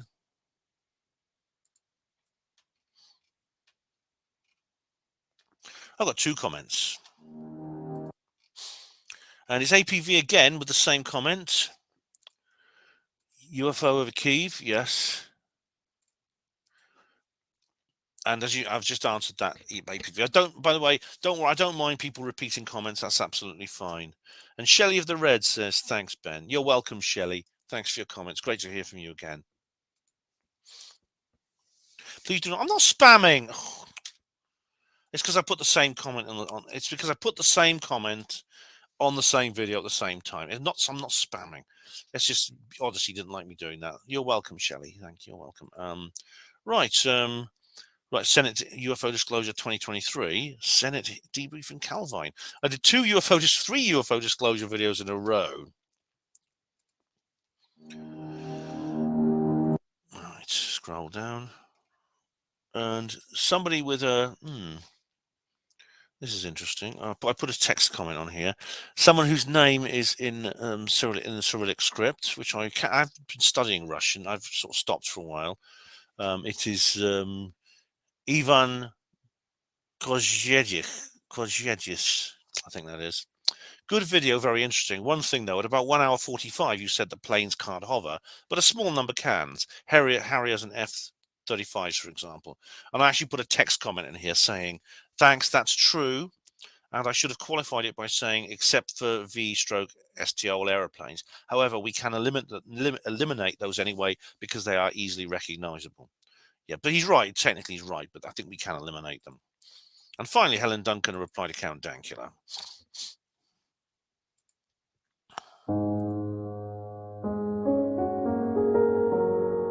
What's happening now? This page has been a bit... Oh. Something strange is happening with this video. Anyway, let's have a look at the comments. There's no comments. Okay, that's Odyssey done. Okay, now on to Rumble. Now, I've had no notifications at all for Rumble comments. I will check my emails again just to be on the safe side, but I went through all my email comments on Rumble and received none. Let's have a look. Yeah, so I've had a Rumble notification, which is just again, that's just an upload notice. Right. Okay, we've got no Rumble comments. That's no notifications for Rumble comments, which means I now only have to go through the recent uploads. So let's have a look. So my content. Rumble, I'm pleased to say, also has ad panes. Let's have a look. Right. They're always in a different. They're in a different order for some reason, but never mind. Let's have a look. UFO Disclosure 2023 Senate Hearing Part 1. No comments. Senate hearing. A Calvine update. Calvine. For some reason, the Calvine update is next in the list. I don't know. It's probably just processing speed is why this happens. No comments. Reply to comment 74. That was the first one I thought I'd uploaded. Anyway, no comments. I've read it. I don't often get Rumble comments actually. Senate hearing part 2. No comments. And finally, Helen Duncan a reply to Count Dankula. No comments. So that's Rumble done. Right then, guys. I just go back to YouTube and go to the notifications, I think. So I'm just going to do the YouTube notifications. Here we go. Right. And I've got 9 plus. Okay, so what have I got here? I got Neil Peel of the Paranormal Peep Show, who says, here we go. Oh, Neil Peel says here, why don't you actually do some research? This was posted 3 minutes ago. So right. So why don't you actually do some research into Helen Duncan? Start at the Helen Duncan website where you can read visitor to her seances, testimonials. I bet that guy Count Dankula never did either. No, he didn't, did he? All right. So opaque lens. Oh, bless him. I've got notifications from other comments as well. Max Q says here 44 minutes. I think I have. Have I got a reply? Have I replied to this?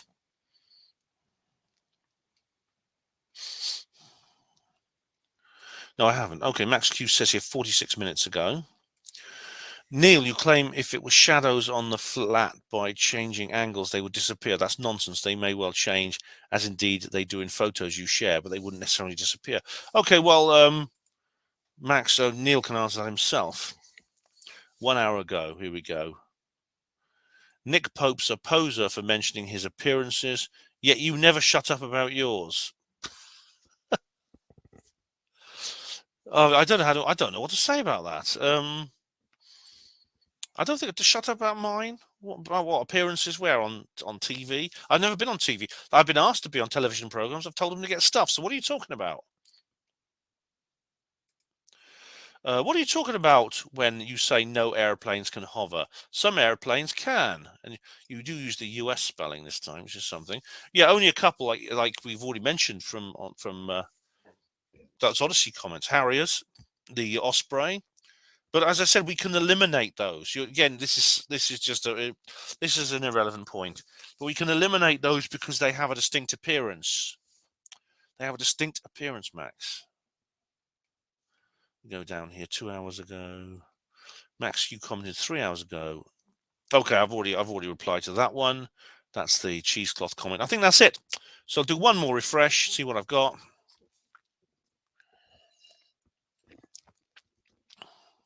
One more refresh of YouTube, and there's nothing. Right. Well, that is the end of reply to comments 75. So a big thank you for all those comments, apart from the ones that were just by twats. There's only a couple of them. So even, like I say, even some of the rude ones are quite amusing. And, I do welcome dissent. I like to test my beliefs against dissent. So if you disagree with me, please come and say so, but do so politely and respectfully. For all the other comments, thank you very much. Obviously, it's needless to say that this entire project, 75 videos long now, would not happen by definition if you didn't leave comments. So appreciate them all very, very much indeed. My next video, well, I might get up for May morning on Monday and do a nice weather May morning video, because my previous one, it was raining terribly. So see if I've got the willpower to get up at 4 a.m. and go and do a May morning video. Hope so. And also, of course, there's a live stream because this is the 10th anniversary of the Citizen Hearing.